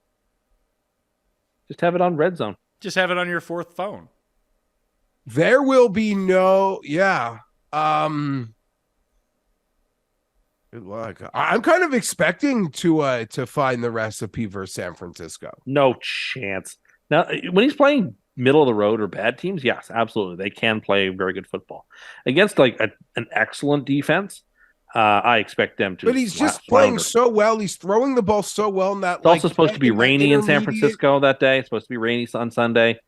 Like, I don't like their chances. I actually think that, I mean, if Mostert, especially if Mostert ends up coming back, I know that the offensive line is depleted. I could see Miami running all over San Francisco. Just their run designs, although they might be familiar to San Francisco, that would be like the one big disadvantage, that if McDaniel kind of knows what the weak part of the defense is, that he can scheme. Like, his scheming on these rushing plays have been amazing. And even you and I were talking about on Sunday that there is no quarterback in the league at the moment that runs play action better than Tua does. It's not even close. They play excellent play action. And I agree. The season-long numbers probably wouldn't reflect it, Tim, but Bradley Chubb is having an impact on their ability to get to quarterbacks. They're going to need it. They're going to need to play at their A game just to be in contention in this game. The spread is way too short. All right. Seattle. You're powering them up again, man. Yeah, you can put in the Superchargers to see if Miami can be the 1 seed in the AFC East, apparently. Well, if Miami can beat San Francisco, Seattle has a chance to rebound a little bit after blowing it the last 2 weeks, especially against the Raiders. They're now 7.5-point favorites in LA against the Rams. I don't think that Aaron Donald is going to play in this game at this point. Allen Robinson's out for the year. Bryce Perkins is starting at quarterback. It's a real sad scene. The Rams should have covered against the Chiefs. Yeah. And I don't know if it was just the Chiefs fucking around and didn't want to score in the red zone. They kept turning it over on downs from like the 3-yard line. I don't know. This just feels like such a get-right game for the Seahawks here. It's a lot of points, granted. I just, like, if Seattle can put 20 up on this, like, depleted defense at this point, is that good enough to cover the 7.5? Because it sure feels like it. It might be. It might be. And, these two teams haven't even played yet this year, so this will be the first of 2 meetings in short time, which I guess is great for Seattle, as the Rams are totally going to limp home. Van Jefferson's their YR1. Akers is YR. back. It feels so lifeless. And you're right. After 2 losses, just the ultimate get right spot. I have no confidence in picking this game or even watching it, but I'm going to lay the points for the purposes of this. What was the stat? Sorry, I wasn't listening. Were you taking the Rams? I'll take Seattle. Yeah, I'm going to take Seattle as well. Tim, who are you taking? Clean sweep, and we'll tease Seattle down to a half point. Seattle for the coin as well. Teasing Seattle down to a half point. Let me make my notes here to a half point. Okay, so this is what I was actually looking up while you were talking, Geoff. I apologize for that. What was the stat that we saw on Sunday, Tim? That it was that Perkins was the 14th undrafted? Yeah, undrafted QB to play for the Rams since the year 2000. So, Geoff, since the year 2000, can you name all of the Rams' undrafted starting quarterbacks? Because Tim and I played this, and there are some fun names on this list. No, I couldn't. Just throw a couple at us. Wolford, Perkins. There's 2? I think so. Wofford could have been drafted for all I know, but probably not, right? That have started for, I don't know, just lay them on me. No, just hit me with something like Kurt Warner. Kurt Warner's one of them. Oh, that is wow. correct. Yeah. Mark Bulger then too, right? I can't remember if Bulger was drafted or not. Sean He was. Mannion. You know what? Tim, you know the answers. We went over them already. Oh, right. Yeah, sorry. Mark Bulger was a draft pick. He was picked in the 6th. That's like when Tim's already looked at the spreads and then pretends he doesn't see Oh, them how on dare Sunday you? night. How dare you? How dare you? See, everyone's out to get me. So other quarterbacks on this list, Keith Null, whoever that is, Austin Davis and Sean Hill started 8 games apiece for them in 2014, Geoff. AJ Feely may have been a draft pick. Who else do we got here? Kellen Clemens, Case Keenum. Man, Sean Mannion, as Tim pointed out, Walford. Got some bad. Jamie Martin at one point. Fitzmagic, I think, was a draft pick. He played for them in 2005, but like, real bad scene for a lot of these guys. Then you had Goff for a while, then Stafford. That turned out to be like, all right. But it was people forget how grim it was for the Rams from like 2000, like post Mark Bulger era when they were still like kind of great to show on turf, but not that good anymore till Goff got there. It was a real sad scene. But the weird thing is, and Tim, I know you remember this, that the Rams always just used to beat Seattle when Seattle was good. Constantly. So do we worry that there's any of that lingering around anymore? No, I don't. That team is not even a professional team at this point. It's too injured. All right. They're probably not going to win another game this year.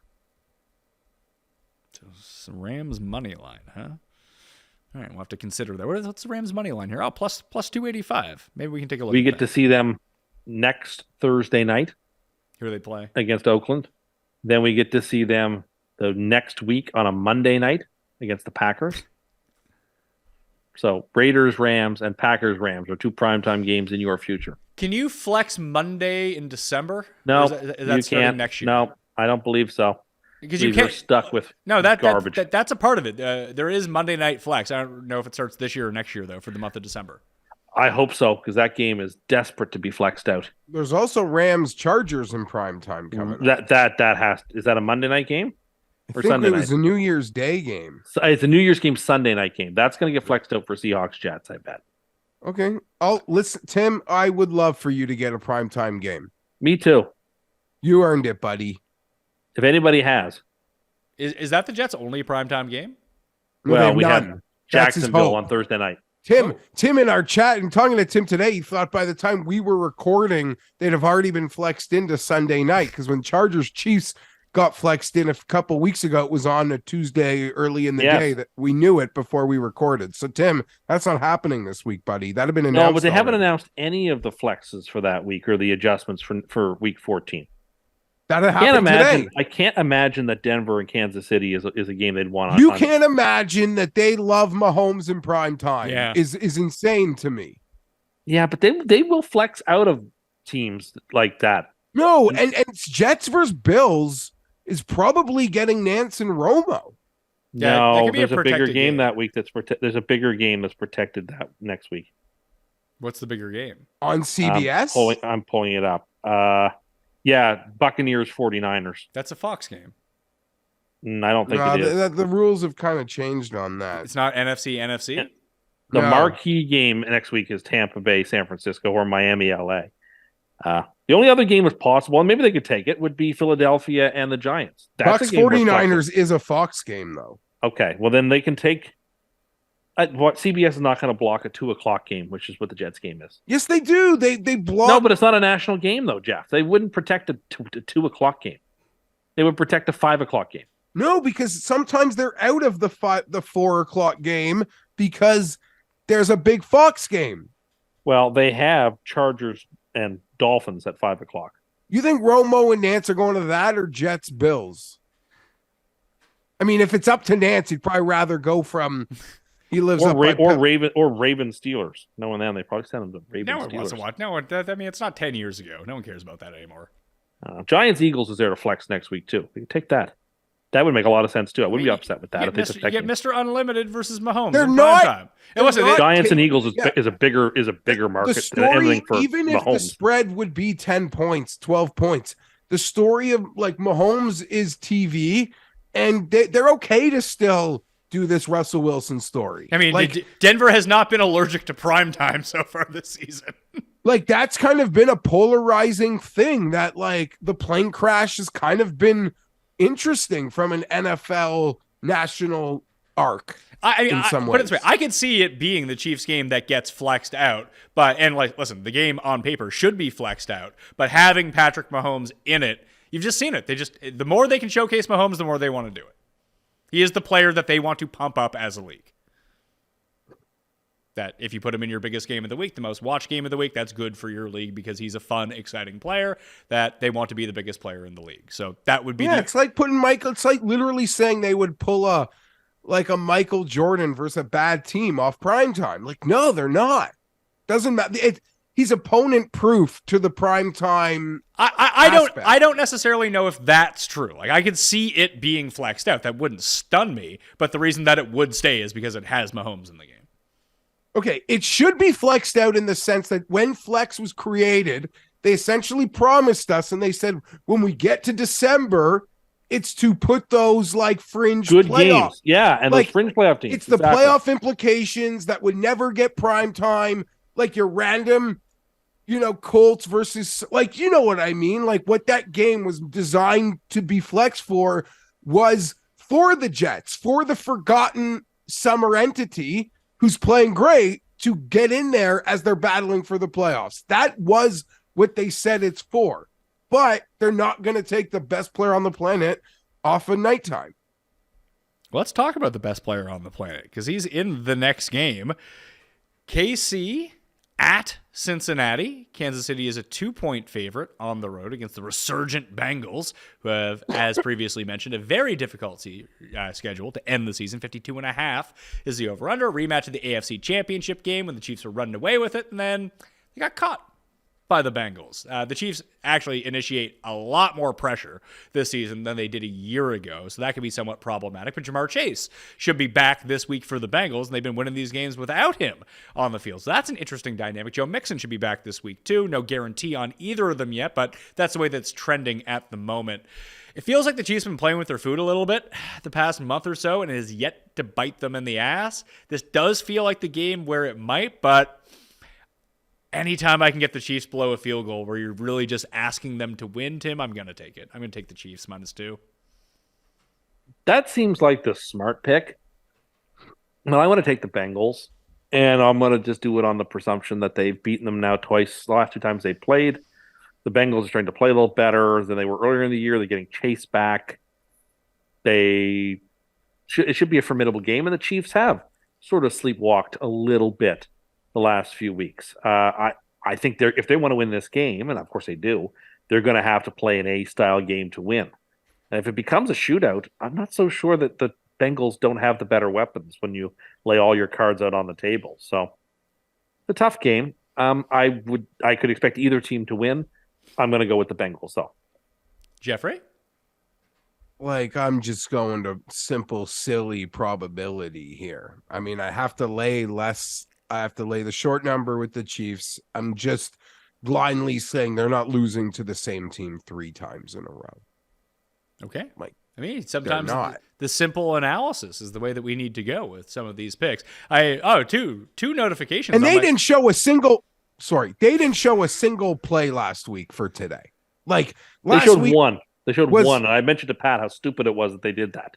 No, see, I think that was smart to show off that play because now that the Bengals need to account for something like that in the bag agreed. of tricks, I don't think it was going to be like a super successful play against the Bengals anyway.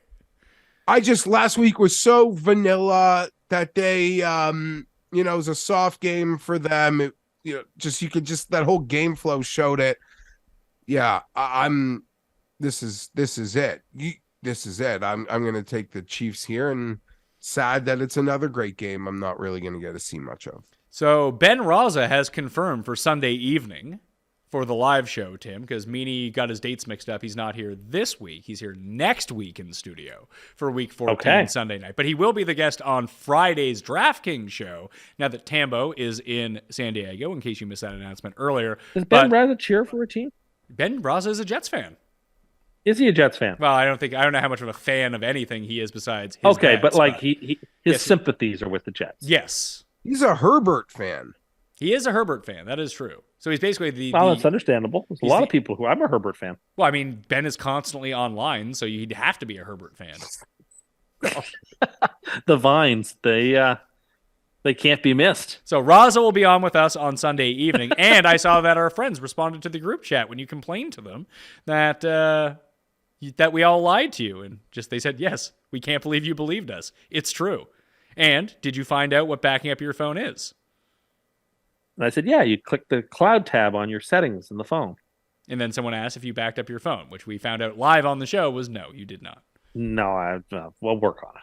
Like, Tim, you literally fell for someone saying it says gullible on the ceiling. But no, because anytime I say, oh, you people are lying to me, or this is a conspiracy, I get told, no one is out to get you. No one is out here to lie to you. You're just No but a one main thinks that character. you're gonna fall You're for just a someone main telling- character who No one falls for thinks. No one expects a grown man to fall for someone telling them the sky is green. I just don't know why people would. I guess I do know why people would lie to me, but they shouldn't lie to me. Maybe They're lying to you, but they don't know if you're trolling them. That's a big part of it too. Because your take is so lacking of any common sense. Well, I don't need to back my phone up. They do it at the store. Like, I don't need to, the store converts it for me. But what if something happened to your phone? You get a new phone. Yeah, but then you wouldn't be able to. What do you You even, you don't have it backed up. I changed the SIM card out. It doesn't do What's anything. precious to you on your phone other than your saved drafts? I get the SIM. I don't know, my contacts. Oh, can you randomly give us a draft right now? Sure. Let's have one of your Twitter drafts. Let's hear it. Okay. Random. Be so scroll and just wherever your fat thumb lands. You tell me. All right, Hold hold on. You tell me the number of drafts that you have, and I will pick a number, and you read that one. 12. 7. Okay. 7. Hold on. Many people say we were winning. Many great people. Brazil wins the World Cup. So much for the curse. Hashtag go Brazil. Hashtag World Cup 2022. Hashtag I knew.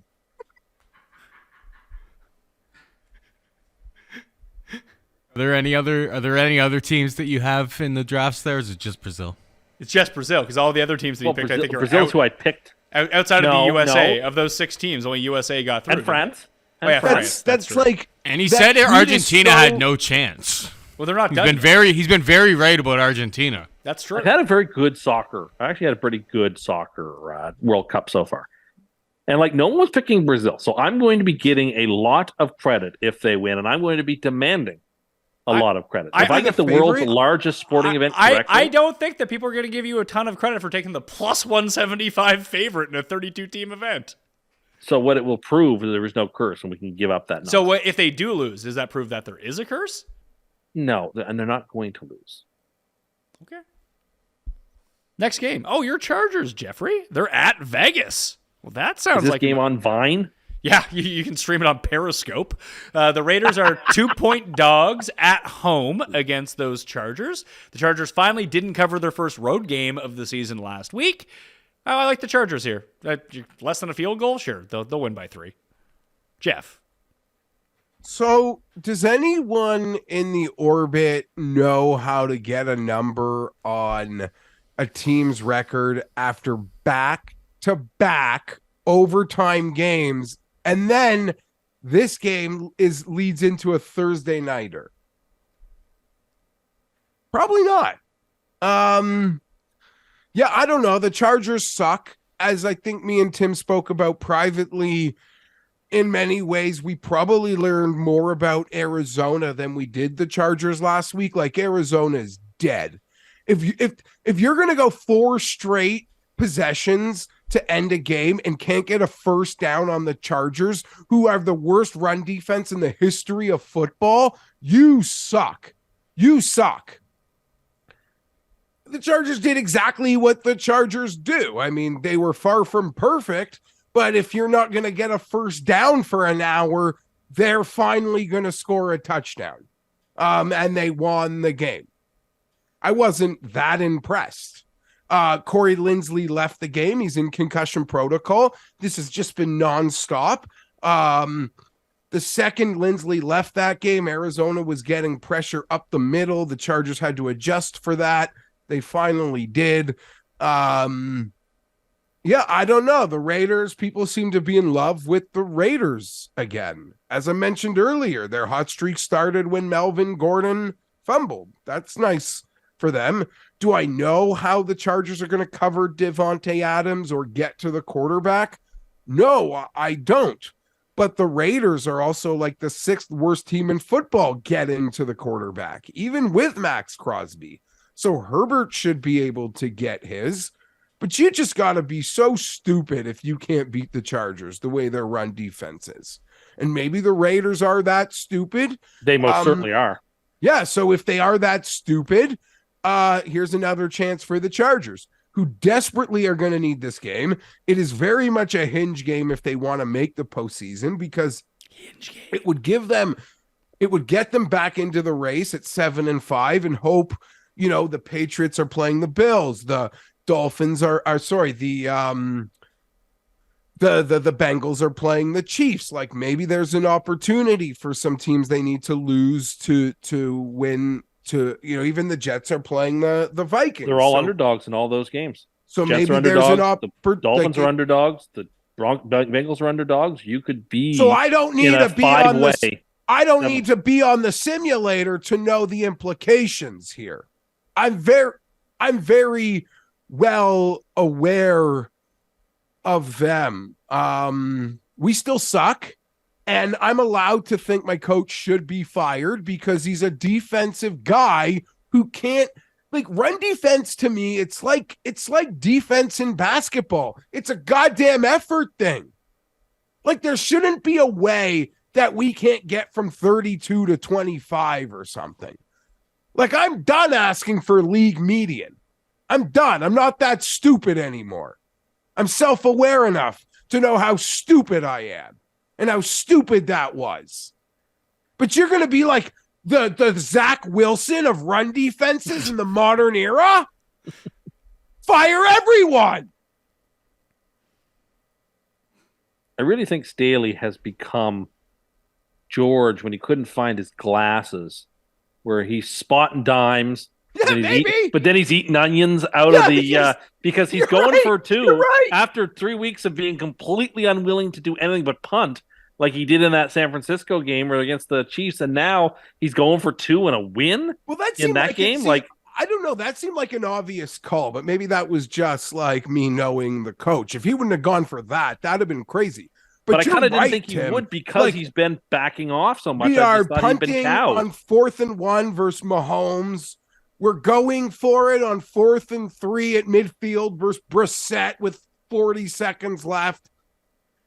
After that insanity versus Cleveland, the nerds were telling me maybe this is like the breakthrough where he finally said, F it, I'm doing it my way. No! He punted again versus the Chiefs. And now the nerds are telling me again that some 2-point conversion at the end of the game means he's finally going to do it. It doesn't matter what he does. Fix the run defense, you gremlin. So you're taking the Raiders? I can't stand watching 7 yards of carry and the camera panning to the gremlin. That's what I need out of my life. Either the gremlin or the 7 yards of carry. One of them's got to go.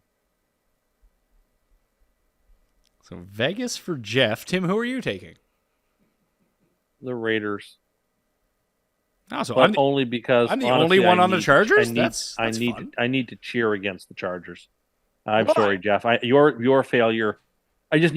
We don't win very many tiebreakers because we have this is all our simulator losses are AFC losses. So all your picks now for the rest of the season are Jets No, simulator not all of them. related. Not all of them. I really do think the Raiders are playing better football than they were, and I think that they're playing closer to being the team that I thought they would be at the start of the year, and I can't quit. And I can't quit. There's no doubt this game is going to be like every Charger game. Like, Yeah, there's not but the fact that the spread is 2, it probably even goes to 1.5. Like, it's just, I don't know, one of them teams going to make a stupid play. yeah. I'm going to take the Raiders, but I'm not like I'm not enamored. It's a good tease because you get to put it through a bunch of key numbers. Yeah, you put it through the key numbers, and have we beat anybody by 7? The goddamn answer would be no. Like, could I ever enjoy a fucking football game? No. I know I won't enjoy a lot of football games, but could I ever just enjoy a football game? Yeah, like you can't experience what I got to experience Sunday. Never! That was such a treat. You have no idea how good I felt. How are you able to respond to this group chat while we're doing the show, Tim? Because I am an incredibly talented multitasker. And I would just like to show that I think my maturity has shown itself in waves, as I don't need to get into the mud with this Acho fella. Who, Like, Acho's did you see there was a guy- Acho Sanko? He's living rent free in your head, pal. No, the Chargers social media can handle that. Like they're despite not giving me Mondays, and I've come accustomed to that computer voice reading to me on Monday night on a dog walk. The Chargers social media is actually fantastic. So this is a task that is perfect for them. Not me, for them. I made my opinion clear initially. I don't need to go. Like, this is a fight I will not be engaging in. Although, I don't think it is unfair for me to question what exactly an SMQB means. Like, what does that mean? What is the definition? Like, I think the definition is that they have pretty highlights, and that in one little clip they look phenomenal, but in the whole sort of so he makes panoply of the throws game, so beautiful they go viral. that he has great throws, but that in the long run he doesn't hold. I'm not making that case. I'm just saying that's what they mean by a social media quarterback. He has 20-second clips that look fantastic, but that you can't trust them when push comes to shove. Or that would be their argument, Jeffrey. I think I agree with it. That's the breakdown. And I think Tim is right in that. And the way, Geoff, that you talked about both Sam Darnold and Zach Wilson, how you see the ceiling plays. That's what they mean when they say that. But Herbert puts together game No, just clips. When he threw that pick, Geoff, what we thought might have been the last drive of the game for the Chargers, there were people who were delighted on Twitter and were beginning to start revving up the engine of, oh, here goes the social media quarterback again, throwing a pick when it doesn't matter, even though it wasn't his fault. The notion, there's a notion out there that people who watch quarterbacks come into the league every year, that their eyes are lying to them about Justin Herbert, and because he hasn't won enough for someone at 23 years old, it's a very strange. I just don't know. I guess it's you want to convince people their eyes lie to them. I guess that's fine. Maybe they got bad eyes. Maybe you have the bad eyes. Maybe that's the problem. I like to wear glasses. glasses when I watch football because I like to see that clock clearly. Well, maybe you need convex lenses instead of concave lenses. But there was I don't know, like Jalen Hurts contributed more in the history of Eagles defense by getting Quantez Watkins out of bounds last night on a fumble than Ocho ever has in his career. So are you saying that because Quez Watkins is better than Ocho, that he can't have a take on a football game? 'Cause I think he's better than you. No. No. I'm saying Jalen Hurts made a greater defensive contribution to the history of the Eagles than Ocho, who played defense. What does that have to do with anything? I thought you were gonna let the Chargers social media take care of this. Now you're taking shots at Ocho. No, I'm taking shots at Ocho. I don't even, what would you even call it? I honestly have no idea what you're talking about. That's okay. So you're taking the Raiders? No, what's the spread? 2? We'll take Chargers. All right. Colts at Cowboys, Sunday night football. Cowboys are favored by 11 in this game. Give me the Colts. I'll make it that easy. Tim. I am going to take Dallas and tease them down. I think the Colts are, like you said, this Colts team is very, very bad. They played one game well that sort of threw people off the scent, but they're poorly coached. Dallas should take care of them, should dispatch. I think Dallas is very good. See, shouldn't this have been flexed to your game?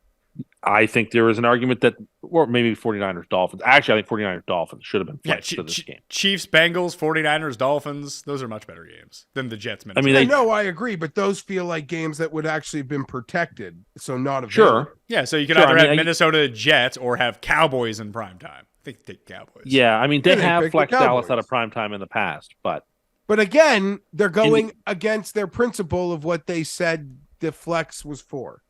A Jets-Vikings game would make a lot of sense in the flex. It would have made a lot of sense to flex, but also the Colts were 4-5-1 when this decision was made. Now they're 4-7-1. Like they could have won either of those games, and maybe the Colts could have been like an outside contender for the AFC wildcard. So I mean, the Colts almost beat Philly a week ago.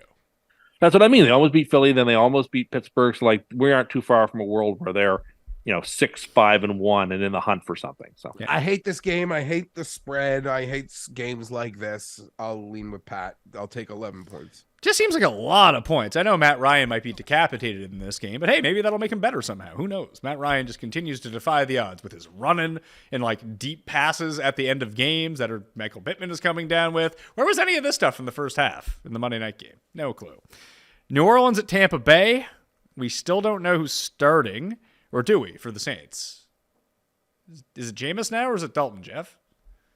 I don't think they've said anything, but God help them if they're not going to start. If Jameis Winston's ready to go and they're not going to start him, they're going to keep trolling that thing out there. Brady and the Bucs are favored by 3.5. Wirfs is going to be out 3 to 4 weeks, so I guess that awful injury we were never able to see, Tim, was not as bad as maybe it looked, but they're still going to be out their best offensive lineman in a season where they've already lost all their offensive linemen, so that's not good. I feel like I get roped into the Bucs every week, and I really do feel like the week that I quit them is the week they're going to blow someone out, but I'll take the Saints plus 3.5. I despise both of these teams, but I really am actively rooting against Tampa now every week. And then I want to take Tampa. So I'm taking New Orleans. So I'm taking New Orleans. And so is the coin. Geoff, who are you taking? I have to take New Orleans. Almost like Tim's made all his picks today to benefit the simulator for him. I'm going to take New Orleans to benefit myself in my futures our futures little game where I have the Saints and some anti-Bucks playoff things. So I'm gonna just side with those futures on this game. Saints money line. Jameis, please, Monday in Tampa. You gotta give us Jameis. Jameis, Tampa. Jameis You is got to. Jameis is just like that Aussie kid sunglasses. He's fucking famous. Better play him on Monday Night Football. What could they possibly? I don't know. Sometimes you think they must know something, but I get it. Jameis isn't a world beater, and I should shut up about him. But when your season is going so bad with Dalton, and to even be able to say the what if Jameis game, like, let's play it. Let's play what if Jameis. Let's play it, Dennis. It's time for the Omaha Steaks Premium Picks of the Week. Once again, go to omahasteaks.com and use code MAYO at checkout for $30 off, minimum purchase required. But I highly recommend it if you are looking for a gift to send to someone in your life who enjoys eating meat and you don't know what to get for them. This is the perfect gift. You tell them, Mayo sent you at checkout. Get that $30 off. All the information's down in the description. Check that out right now. I've got this narrowed down. I like Tennessee +5. I really like the Chargers -2. I like Indy +11. I like Seattle -7.5. I like the Dolphins +4 in this spot. Oh, I think Seattle won't let you down. Picking against the Rams is never a bad idea. Who are you taking then? I'm faithful by the Bay. I'm taking San Francisco -4. Oh God. His record's amazing. It's 9-3, right? Yep. What's your record picking against the Dolphins with your Omaha Steaks premiums? I believe Like it's 1-3? I think it's 0-2. Or 0-2, something like that. I think it's 0-2. I think Detroit. I think you went Cleveland. No, Chicago. No, Chicago covered that game. He went against Chicago that game. I had Chicago. That was the last Omaha Steaks premium selection that I won, I think. Okay. Well, I'm going to go to Pittsburgh. And I used them a few weeks ago when they were an Omaha Steaks premium, and it burned me against the Bengals. We both had it. We both had it that week. That was both of our Omaha Steaks premium pick. And I ended up going pretty nice on Pittsburgh money line on the Monday nighter versus Indy. I like Pittsburgh in this game. They're gonna, we spoke about it in the game already. I'd just be repeating myself. Pittsburgh Omaha Steaks premium, super. You know what, Tim? I almost feel like going against you to see if I can catch up here and taking Miami +4 because I do really like that game. I am going to take Seattle -7.5 on the road against the Rams. Really hope Aaron Donald doesn't play, put it that way. Can't hate it. I thought about that and Baltimore very much. He has a high ankle sprain. You going to play him? This man sat next to me on Radio Row. I feel like he can play through anything. He is just he is a marble of a man.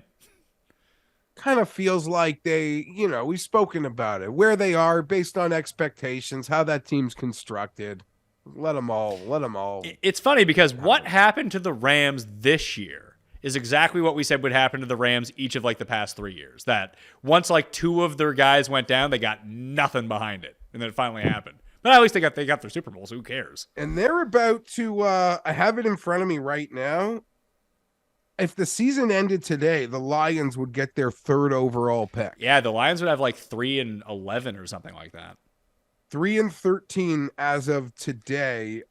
Seattle would get 4 from Denver, and obviously Houston and Chicago would be sitting 1-2. And Philly would get Philly would get 5 or 6, wouldn't they? Philly is currently getting 6. Carolina's sitting at 5. And as Rank pointed out, Chicago getting at 2 could set up like a huge trade back for them, assuming that, Fields is their guy and someone else would want to come up and pay what we've seen teams pay to jump. So it's, that part's getting fun. And I love seeing Denver handing that pick. That's great. And the Raiders have been winning, and they're right now, I feel like just at like 9 or 10. So great job, Raiders. So wouldn't it be better for the Chargers than if the Raiders won this week? Hurts their draft position and it improves the Chargers. No, that would be like the smallest sliver of like in my saddest state. because I love everything Chargers related, that would like be the most like morsel of okay, fine that, but I'd still be furious. If Detroit is ever good, maybe that'll just never happen. Do you think Dan Campbell's still their coach? Because I don't. If they had won last week, they would be 5-6, and with their schedule, they would have had a legit shot at vying for the wild card. But who did you say that was lost? The reason that they lost the game? Dan Campbell. I think that he will not be fired because... No, I don't. Listen, I don't think that he's not going to be fired at the end of the year. I think he'll be back at the end of the year. But I mean, when they're actually good, the season that they go 12-5. Oh no, like someone else will be at the helm. Dan Campbell drinking game is how many times he says we're close in a press conference. And he's right. They are close, but he's part of the problem. He doesn't mean to be. He just is. I do wonder if he has some of that, like he's not as good of a coach as Vrabel, but is the talent on that team a lot lesser and he actually does coach them up? I think he's a good motivator. Yeah, I think he makes boneheaded I decisions. played for him. I'm sure I'd love him. I'm sure I'd love to play for him. I bet you he makes you want to run through a wall. I just don't think he's suitable for the in-game decisions. And their defense has really improved since he fired some people. And just like last year, he had to fire Lynn, and the offense got better. He's not the worst coach. He's not the worst coach in the league. He's not like what's his name in Denver, who's terrible, or even Staley, or he's not the worst coach, but he's not great. Whatever happened to Jim Bob Cooter? Is he still around? I don't think so. I'm sure he's in college somewhere. Jim Bob. What's old Jim Bob up to? He is the passing game coordinator for the Jags. That makes about sense. Does that mean Doug Peterson's the offensive coordinator and the head coach? I don't know if Doug Peterson calls plays or does he call plays? I don't know. I don't watch a lot of the Jaguars. You watch a lot of them this week. I'm so scared of that Thursday night game. Oh my God, my heart's already in my throat thinking about that game in a couple weeks. Scared of? Oh, it's like I expect us to win games, and this is a big spot, and there's Trevor Lawrence who puts us to the sword, and it's just, I don't know. You play the Jags on Thursday? Yeah, in a couple of weeks. Where is it? That's our only primetime game. New York or Jacksonville? 16. Week 16, I think it is in New York. Yeah, December 22nd. Yeah. Interesting stuff. Weird, wild stuff. All right, that will do it on the Pat Mayo Experience. I want to thank Geoff, the Coin, Paul, and myself for being here. Also, Tim Undercust. Tim Andergust. That's not my name. Then what is your name, pal? My name is Top Cat. That's what people call me. No, what is actually your name? No. It doesn't matter what your name exactly. is. That's what you're going to do to me. No. I knew you were going to do that. Really? Then why'd you walk right into it? I didn't, because I wouldn't start saying it because I was very hesitant. I knew you were trying to get me. Start saying it. No, I didn't. We have this recorded, Tim. You're not going to lie to anyone. Good, then that will redeem me. I don't think so. You are not a part of this redeem team. You just walked right into the trap, hooking you guys, line and sinker here today. Fun show. Enjoyed it. Playing the DraftKings Listeners League. Buy OmahaSteaks.com. Code MAYO. Hit the description for all of this and the newsletter where you can get this show a night early and leave a rating and review. The holidays are coming up. Give me the gift of a 5-star review on Apple Podcasts or Spotify. It takes like less than 10 seconds, so please go do that. I'll be back on Thursday with the best bets, Friday with the DraftKings picks, and Sunday night live with myself, Cust, and Ben Raza breaking down the week. Then we're back at it again. Thank you all for watching. I'm Pat Mayo. I'll see you next time. Mayo Experience! Experience!